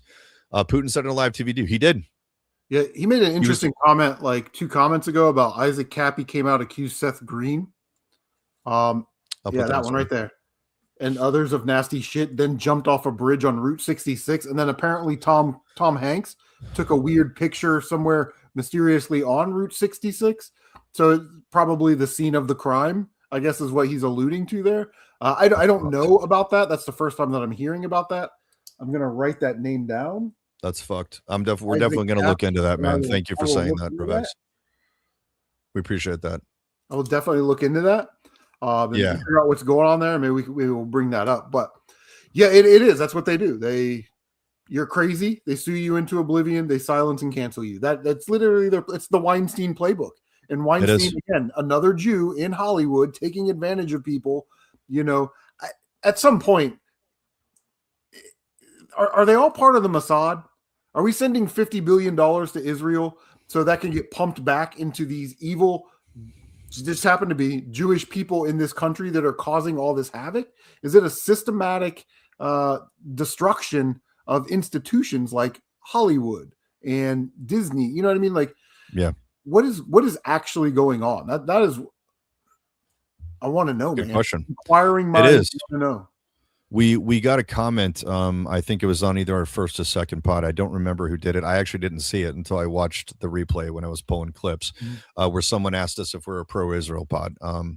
I'll give you my stance on this, guys, and I'm pretty sure Chris and I are going to be on the same team. But I'll speak for myself, guys. The only thing this pod is pro-America. Period. We are an America first, America only podcast. My foreign policy is really simple. Go fuck yourself. If you are not America, I'm not saying this to be mean. I am immediately unconcerned with what is happening in your country. And the reason I say that is I'm trying to save my own country the same way that you're trying to save yours. So you're going to have to excuse me if that's a little bit bigger of a priority to me. We apparently have a giant pedophile ring that exists in my country. We have people attacking police officers. We've got a lot of bad things going on in the economy. Like, even, the Dow's up right now. It's just like, okay, why am I still having trouble finding a fucking job? Why are there millions of people in the same boat as me? Guys, things are not good here right now at all. They could be worse, but they could be way fucking better. So there's a lot we are of not a pro-Israel. We're not a pro-Palestine pod. We're not pro anything except pro-fucking America. Do we agree on that one, Chris? Yeah, my thing. Here's my thing with Israel specifically. I support Israel's right to be their own nation. I don't support the United States funding it. Correct. We're sending $50 billion a year to Israel. We only send out about $110 billion in federal aid to the entire world. So half of that goes to Israel. Meanwhile, 1 in 4 of our children, 1 in 4 American children will go to bed hungry tonight. In this country, with our resources, that is unacceptable. Completely. So I'm for Israel being their own country. I don't care. That doesn't really concern me, but I don't want to fund it at all, ever. Not one dime. I don't care. We don't need a foothold anymore. We don't need a foothold anymore in the Middle East. We can literally bomb any target on the planet from our homeland. That is how powerful we are. And we downplay the effectiveness of the American military. We can bomb anywhere on this planet from America. We don't need these little outposts anymore. That's the reality. I'm not saying that to be an arrogant prick. It is what it is. You're correct. But again, if it is not furthering America's interest, I don't care about you, your country, or your problems, because we have serious ones in this country. Facts. And that, I think, I'll speak for both of us here. Correct me if I'm wrong. I think that would be our collective advice to all of those people in all those other nations is focus on your own country, because that's what we're doing. Like, if your country has problems, get together with your fucking fellow citizens and fix it. That's what we're trying to do. We're trying to save our country. The other thing is, like, we go and save those countries all the time. No one is coming to save us if shit gets really, really bad here. We can only save ourselves. And thank God we have freedom of speech and the Second Amendment. Facts. Yeah. The First Amendment says I can say whatever the fuck I want. The Second Amendment says I can say whatever the fuck I want. That's right. So, little tidbit for you guys. I like to pull that one out every now and then. So, yeah, well, Ravek, that's what the globalists want. They want us to all be one country, one currency, one people, and that's how they're going to control everything with digital bank currencies and all that stuff. So yeah, they don't really see borders as a way of national pride. They see borders as barriers to complete their globalist agenda. Facts. Plus, I very fanboyish love the abbreviation of America First, America Only, because it's AFAO. Because when you start messing around with that, Chris, you FAFO. So I'm just like, it's true. This is something I can get behind. I think I found the party that completely qualifies all of my views as an American, where I'm like, I'm all about being America. I'm all about protecting America. I'm all about American citizens. I'm all about the sanctity of American elections, American rights, American freedom, American way of life, American sensibilities, American traditions, American culture. That is what I am all about. It's not to besmirch anything else anywhere in the world. Guys, I simply love my fucking country. That's really where all of this comes from. I am not ashamed. I am not embarrassed. And I will never, ever, ever let my child feel any of that. When anyone looks at him, like, and when anyone from somewhere else tells him, like, well, God, America's did this and that, he will hold his head high and be like, yeah, well, you know what else we've done? We've saved the fucking world about 80 million times. Has your country done that? No, then shut the fuck up. The reason that, like, your country isn't speaking German or Russian or other thing is because my father and his ancestors and et cetera, because they were willing to fucking put their lives on the line to defend it. Yes, were they defending American interests? Yes, but guys, we were fighting fucking wars on the other side of the goddamn planet. People always forget this. World War II, they're like, oh, the Russians actually beat the Germans. Okay, well, you know what my fucking question for Russia would be? How many fucking wars were you fighting simultaneously? Because we were fighting two at the exact same time. And I'm going to correct you and say, who got to Berlin first, motherfucker? It was the Americans and the goddamn Brits. It wasn't the Russians.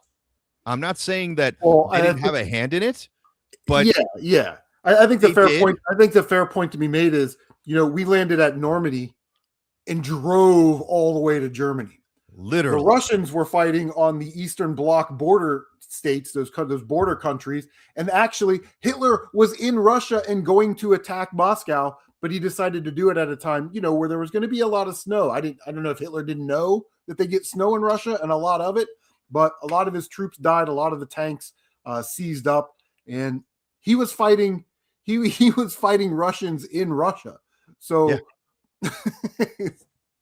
home court advantage, I guess.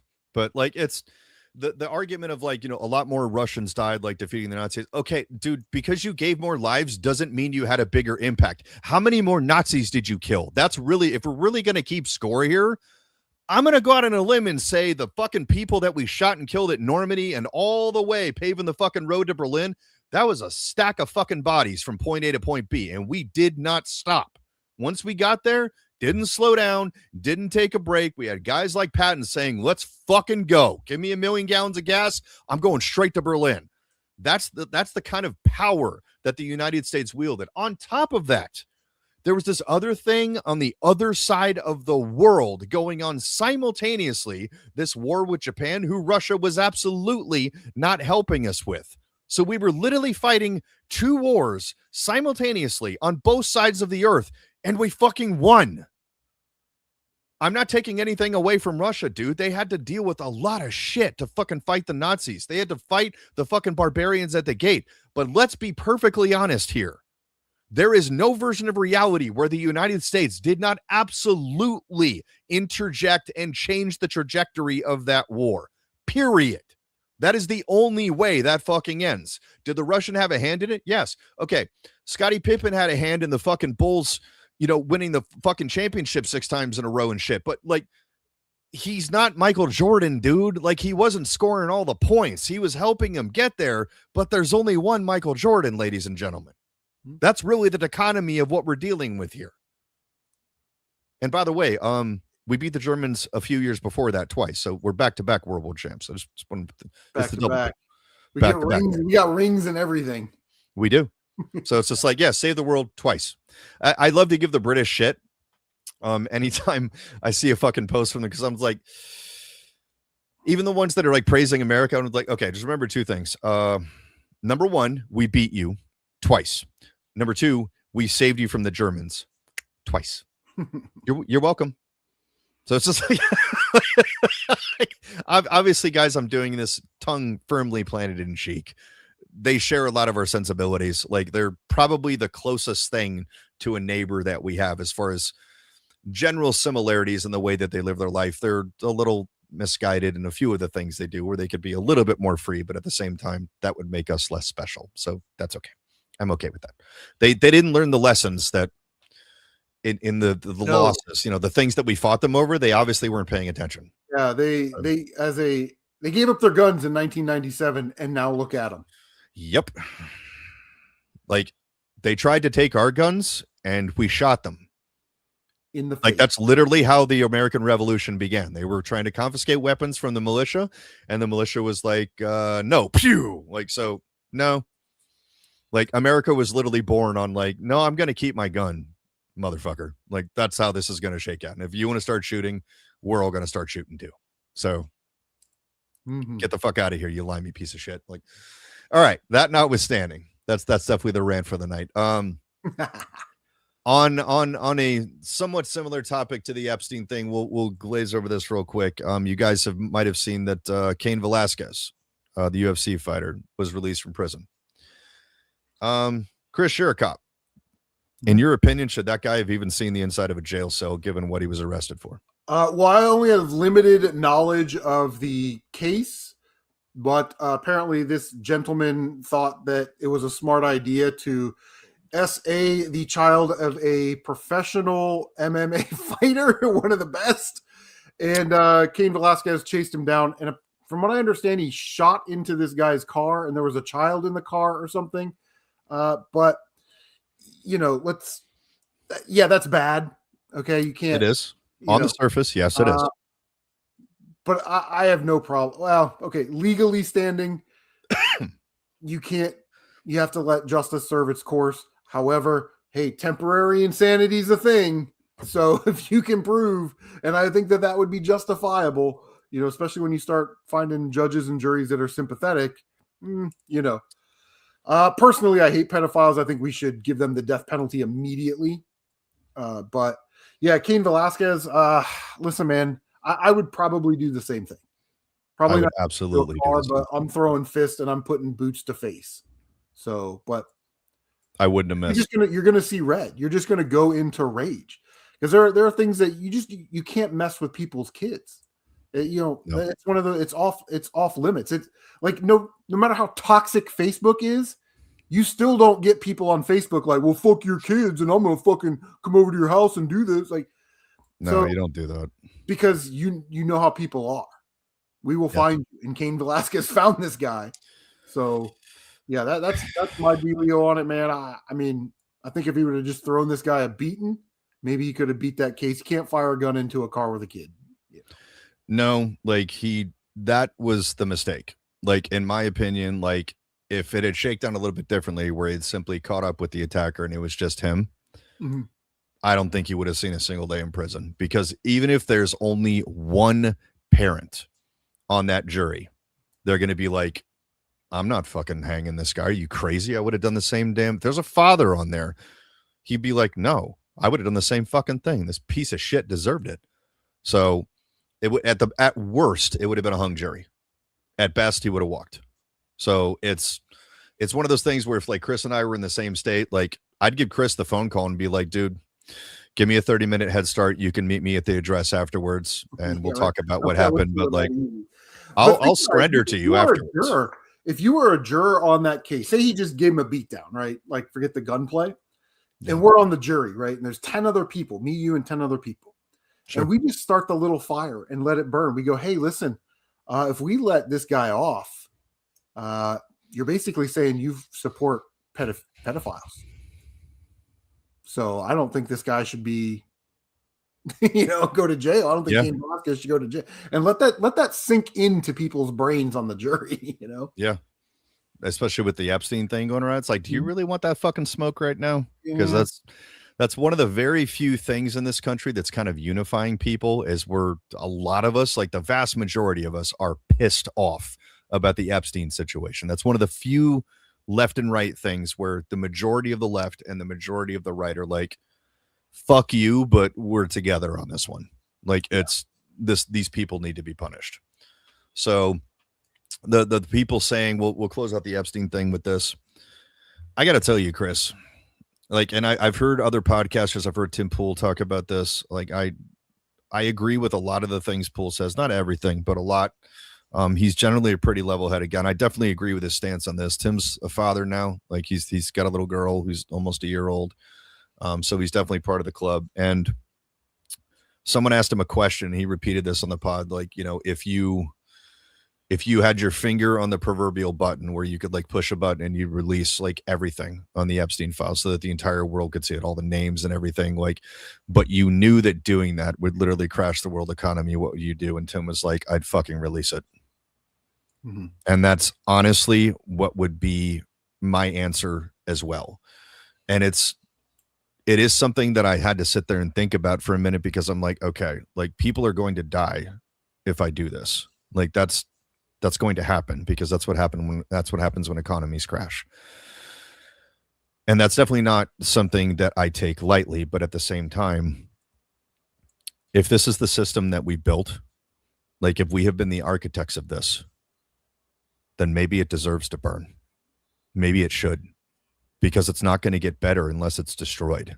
Like, maybe that is the path forward. Like, I know a lot of very infamous people in history, who we won't name names are because it's really cliche, but have probably made the exact same argument when it comes to like justifying like people dying. But let's be honest here, guys.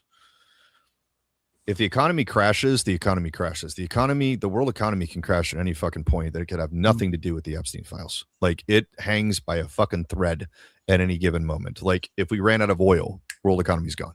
Like, if someone fires a fucking nuke at a major country, that's going to upset the world economy. There's a million things, and people are going to die in every single one of those situations.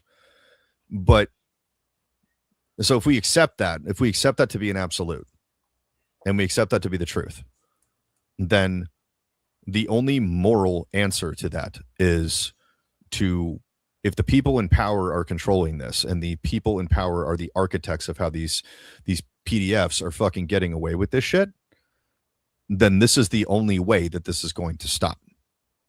Meaning, like, this is the price essentially for ending evil at this level. I would hit that button without thinking twice. Mm-hmm. Like, if it meant my life gets fucking upended and Chris's life gets upended, I'm not doing it out of malice. I'm doing it because I have a soul, because I have a conscience, because I'm a father, because I feel for all of the fathers of all of these people that were victimized. Every single one of them would do it too. So if this is the price of sunlight on this thing, so be it.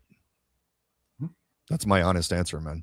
Like, it's, well, we protecting, talk about Pam Bondi, and the Dow, one of the quotes from the other week that she said that I have on my list here is, if we prosecute everybody in the Epstein files, the world system would collapse.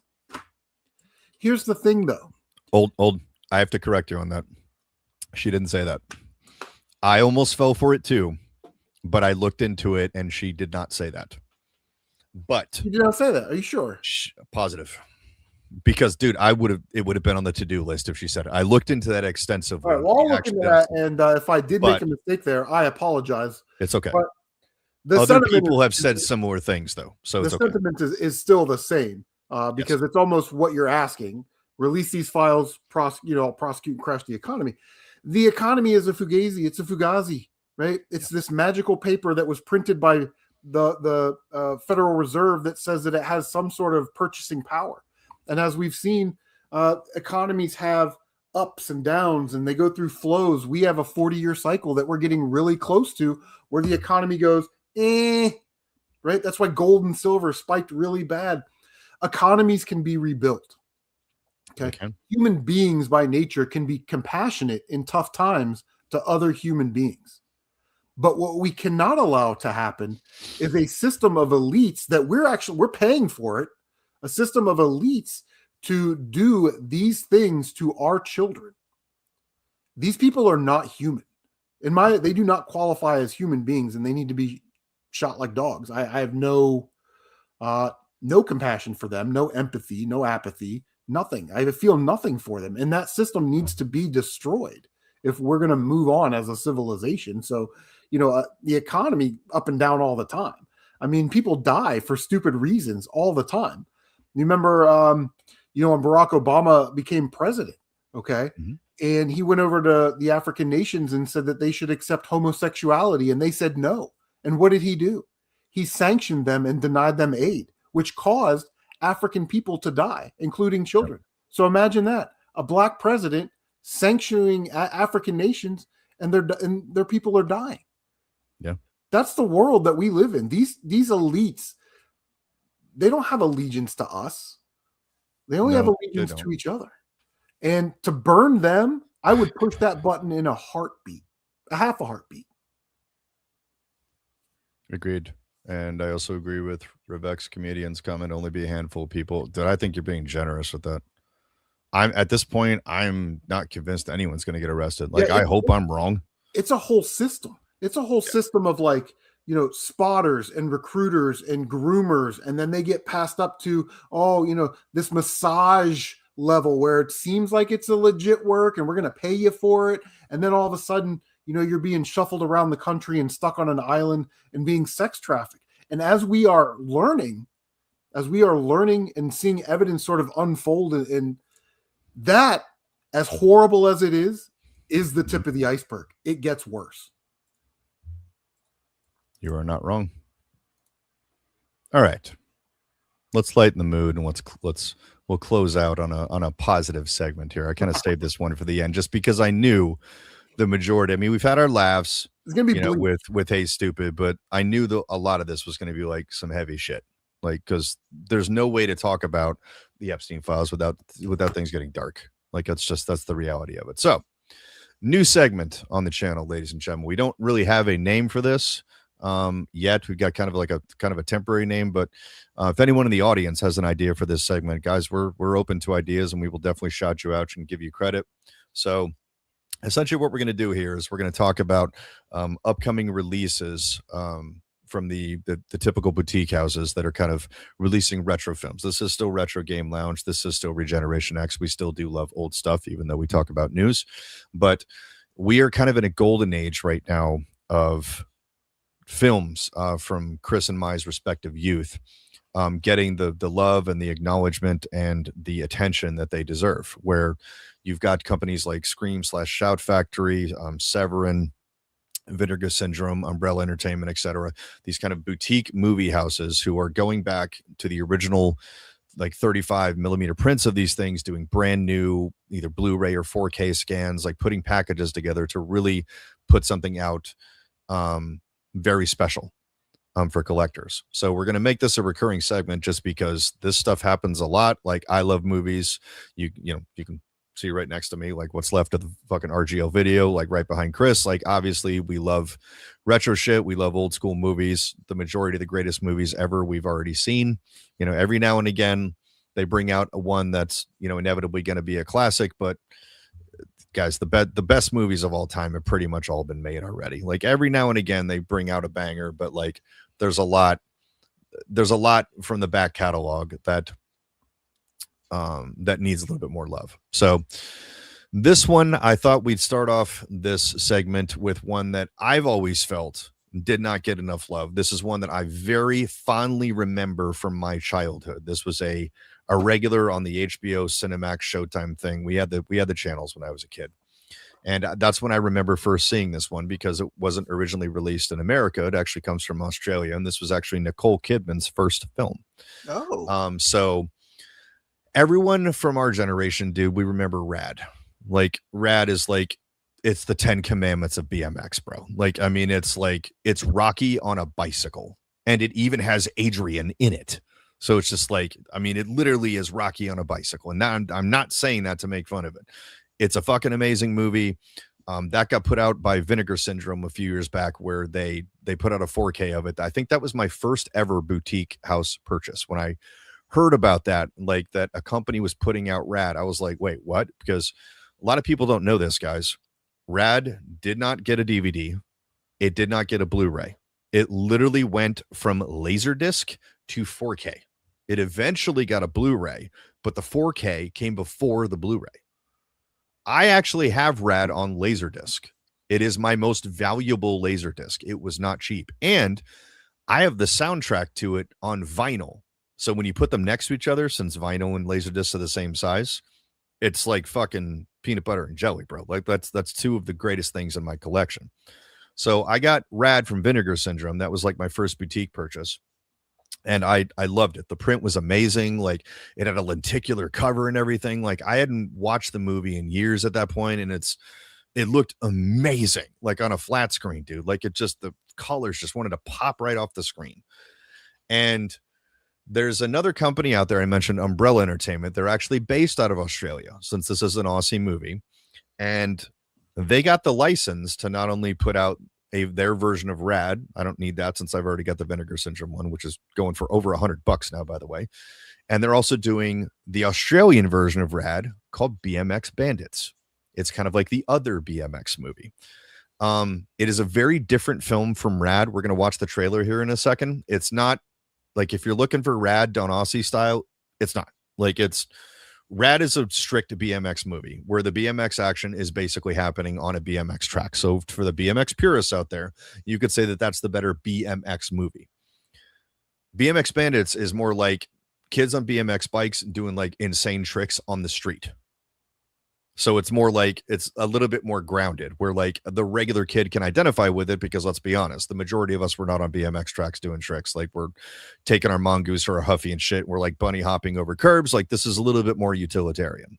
So again, I remember this one fondly from my childhood. I just discovered it on probably Cinemax or Showtime at one point. I had already seen Rad and like BMX Bandits. I was like, oh, what is that? And as a kid, I was probably like 6 or 7 years old when I saw it. And I'm like, why is everyone talking funny? And I remember my dad saying, like, they're Australian. I was like, oh, okay.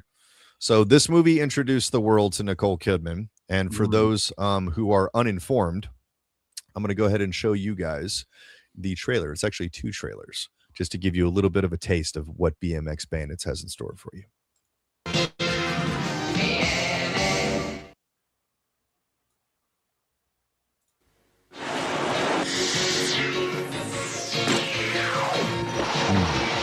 Ooh.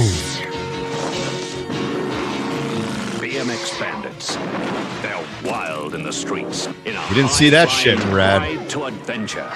It's thrills and spills, fast and furious fun.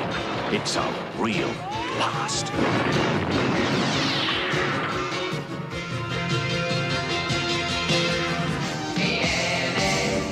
Hold on. There's a second one.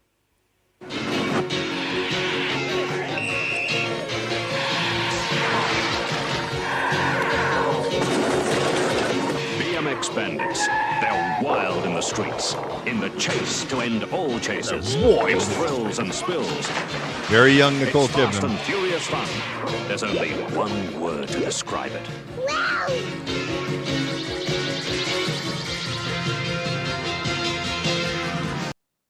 I mean, over there it was rated G, but over here it was PG. But I mean, like, yeah, you didn't see that kind of shit in Rad. There was no car chases or anything. So Umbrella Entertainment is putting this little gem out. Let me get a visual on screen for you guys so you can check it out. So this is kind of the package they're putting together. They're doing a collector's edition, but they're also just putting out the movie for those who just want the film. But what I really love here, pay attention, the lower left part of the screen. I love that the discs look like fucking mongoose wheels. because it comes with a Blu-ray and a 4K, like just little touches like that. It comes with a full copy of the script, the BMX magazine, like stickers, like all kinds of stuff. This is why I love these boutique houses that like put these things together, because they put together like a whole package. It's not just the movie. If you just want the movie, they'll sell you that. But if you want to take it to that next level and get like the Ultra Sweat Lord edition, they've got you covered on that one too.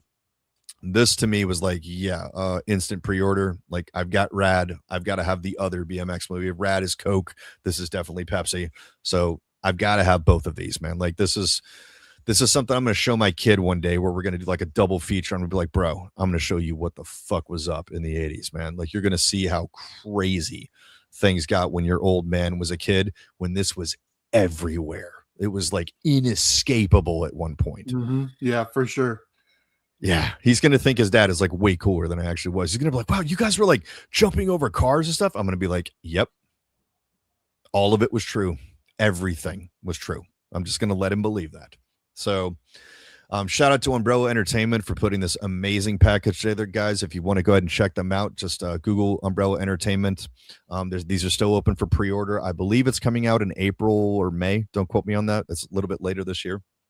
I've got several films from Umbrella. They put out the Super Mario Brothers movie in 4K. They put it together in an amazing package. It was so cool. I want to know what's in that BMX monthly magazine that looks like it comes with. Is that?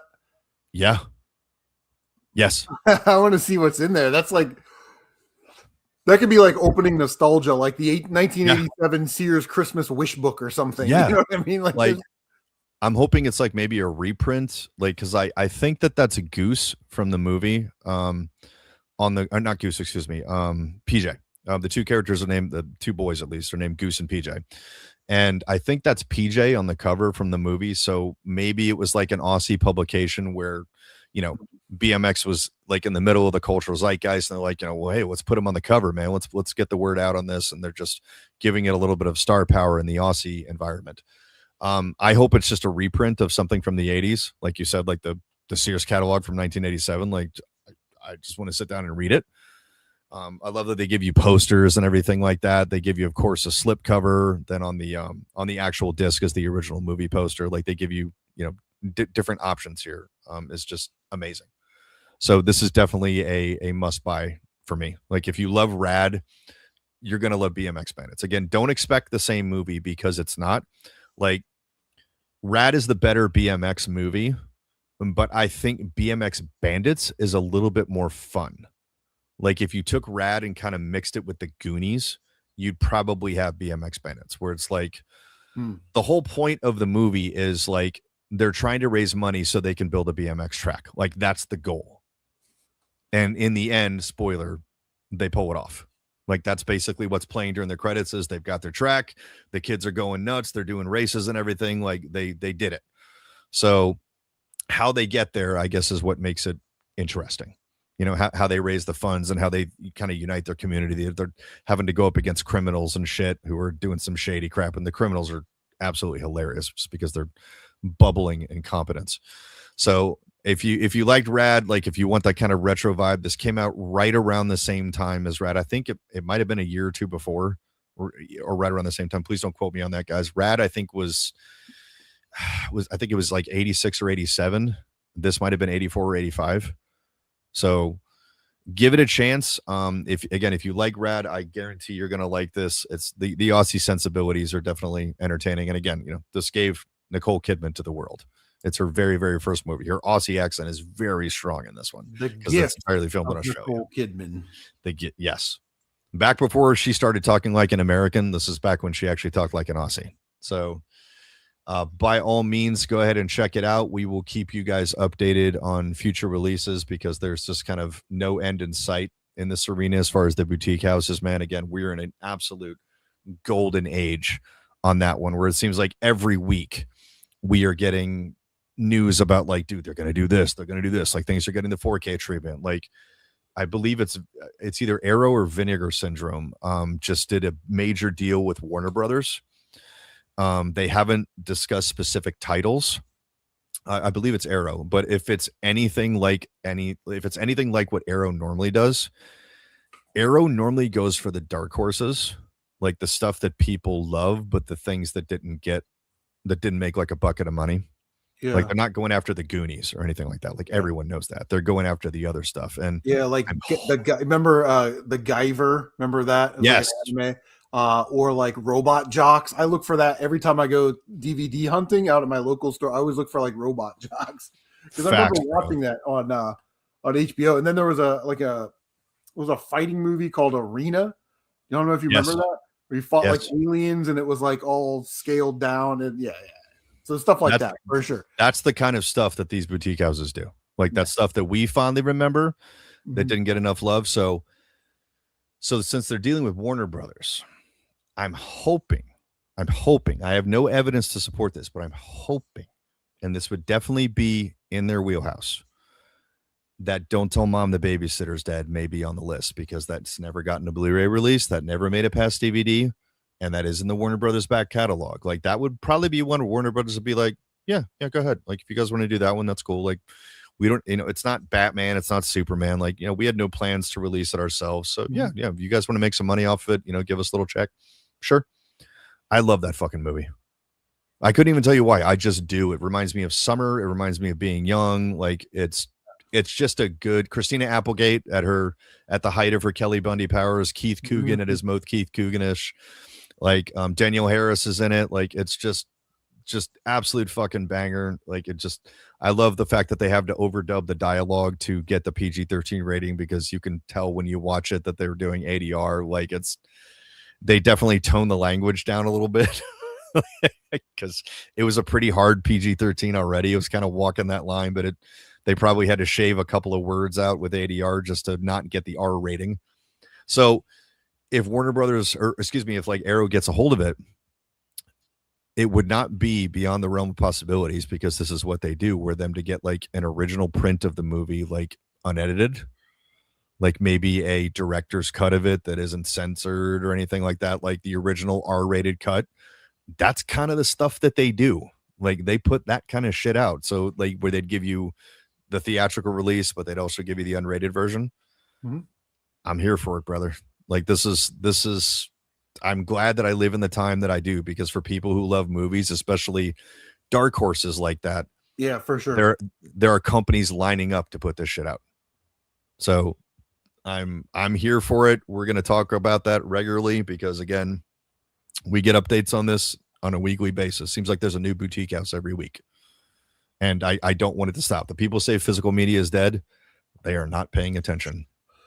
Yeah, I agree. Because the stuff sells out like all the time. So it's no, dude, physical media is vinyl. Like that's really what it is. It's becoming a niche, but a niche doesn't mean dead. There's a difference. But anywho, I think that is the perfect place to go ahead and stick a fork in it, brother. But I wanted to cover one simple thing right before we go real quick, just because I know that Chris is a huge Resident Evil fan. He loves right. horror. He loves gore. Like he just all of those things. Like a little trinket I wanted to show, and that I'm kind of disappointed in. So let me hold this up to the camera. See if I can get it closer so you can actually see it. So it's the sign.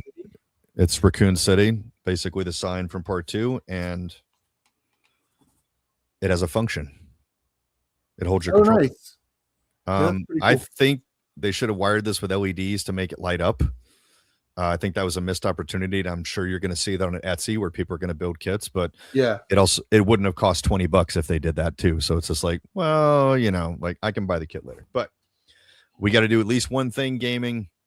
And again, since I know that Chris is such a fucking massive fan, we have no release date for this game we're about to talk about real quick before we close it out. They haven't given one. Saber Entertainment's working on it. Saber is the company that's working on Toxic Commandos with John Carpenter.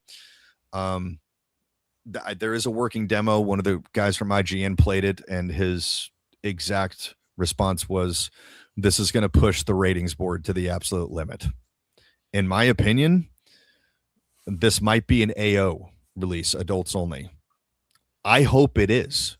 I hope they're like, fuck the mature rating. Let's just, like, if we're going to do this, man, let's fucking pedal to the metal. Let's do this shit. So love it. Hellraiser Revival. So they're working with Clive Barker on this one. much like they're working with John Carpenter and Toxic Commando, so they're working with the creator in chief on this.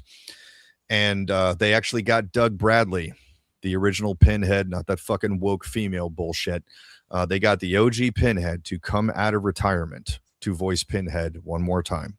And he apparently was all about it. When they presented it to him, they're like, we're making a Hellraiser game. His response was, what took you so long? He's apparently a gamer. So I thought we watched the trailer really quick. It shows some juicy gameplay footage. And I think you're going to get a gist from this trailer. Yeah, they're not pulling punches on this, man. They're like Resident Evil's, that's pretty bloody game, especially the remakes. This is a completely different category, dude. This is a completely different species. So let's check this out.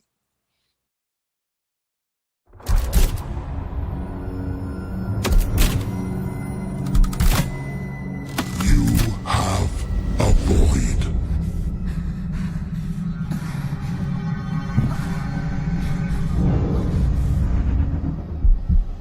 A desirous, gaping heart.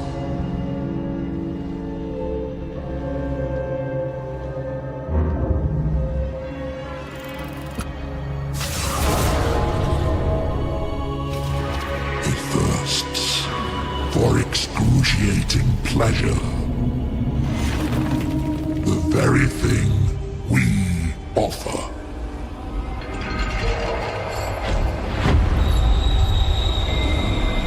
She is hellbound. Follow her, for we have such sights to show you.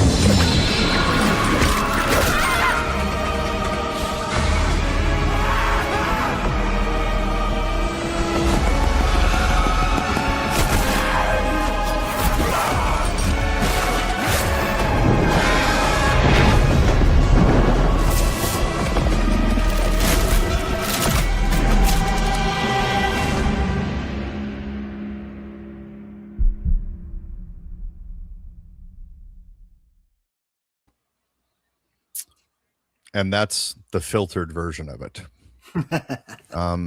I've seen one that goes, they had a longer one that was a little bit too long to show on this show, about a 4 or 5 minute thing where they talk to the devs, where they show a whole lot more. The little steamy scene you saw in the beginning there, it's not smoke and mirrors and shadows. It's Skinamax, basically. So this is definitely going to be a game for grown-ups, and it's Hellraiser, ladies and gentlemen. I mean, I wouldn't have it any other way. It's fucking Hellraiser. So I'm here for it. I'm looking for this one. And this is one where the collector's edition is definitely on the table for me. It's being put out by, was it Big Boss Games or something like that? Guys, it comes with the Lament configuration. For those of you who don't know what that is, that's the puzzle box from Hellraiser. And it comes with a statue that you can hold it on that actually lights up. And I'm like, yes, I am here for this. I don't normally go for the sweaty shit, but I'm like, I want this in my, yes, I want this in my game room. Like, seriously, because it's like, it's video game, but it's horror. I'm a horror collector too. So I'm like, I'm scratching 2 itches at the same time on this one. So this is how you do a collector's edition correctly. You don't just give us some useless trinkets that we're going to throw away. Like, oh, we've got lobby cards. Like, no, I want the fucking Hellraiser box. I want the Lament configuration. I want it on a statue. I want it to light up. Like, you even get to choose between, do you want the new one that's from the game called the Genesis configuration, or do you want the original one? I mean, I'm the OG, and you could pay extra and get both. And I'm like, may you live in interesting times, sir, because we definitely do. It is a nerd world. So your thoughts real quick, Chris, since I know you're such a gore hound and you love these kind of video games. Well, listen, I'm a video game fan, first. So, as a representation of art and storytelling, I'm sure it's going to be magnificent. But, that opening scene that we saw, the first thing that popped in my mind was, and I do this all the time, it's like I remember playing my PlayStation 2 when I was stationed in the military, going, graphics cannot get any better than this. And now we're basically like making movies that are video games. You know what I mean? So that game looks incredible. It does. I think they're going to deliver. I wish we had a release date. We don't even know if it's going to be this year. It probably will. If I had to give you guys my best educated guess, late summer, fall, probably, because that's kind of peak time for video games, right around the Christmas season and etc. Like that's probably when it's going to cut loose. But we have nothing official. But as you can see, like I'm sure they're well into alpha build right now, maybe even into beta. So And is that going to be like a digital only or a physical?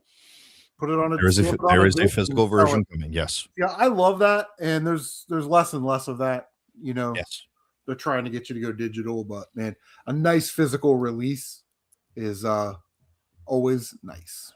It is, and it's again, Boss Man Games is putting it out.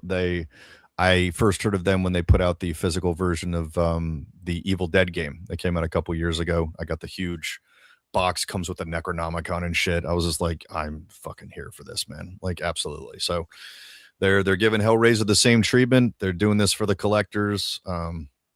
Physical still alive and kicking, ladies and gentlemen. Like, it's I'm still participating in it. And excuse me, I know I'm not alone. So not going anywhere, but I think that's the perfect way to go ahead and cap this one out. Chris, it's been a pleasure as always. To everyone in the audience who joined us, I'll just name you, CM Retro Gaming. Hey, CM Retro Gaming, thanks for being in the chat, buddy. You're welcome. Revex Comedian, Frankie, Thumping Wheel, everyone who stopped by, we always appreciate it. Again, smash that like button, subscribe if you haven't. Let us know if there's anything else you'd like us to discuss on future episodes. This podcast isn't going anywhere. We will be back next week, if not Friday, Saturday. Stay tuned to the RGL Facebook page for details. And in the meantime, just go ahead and enjoy the outro.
Yeah.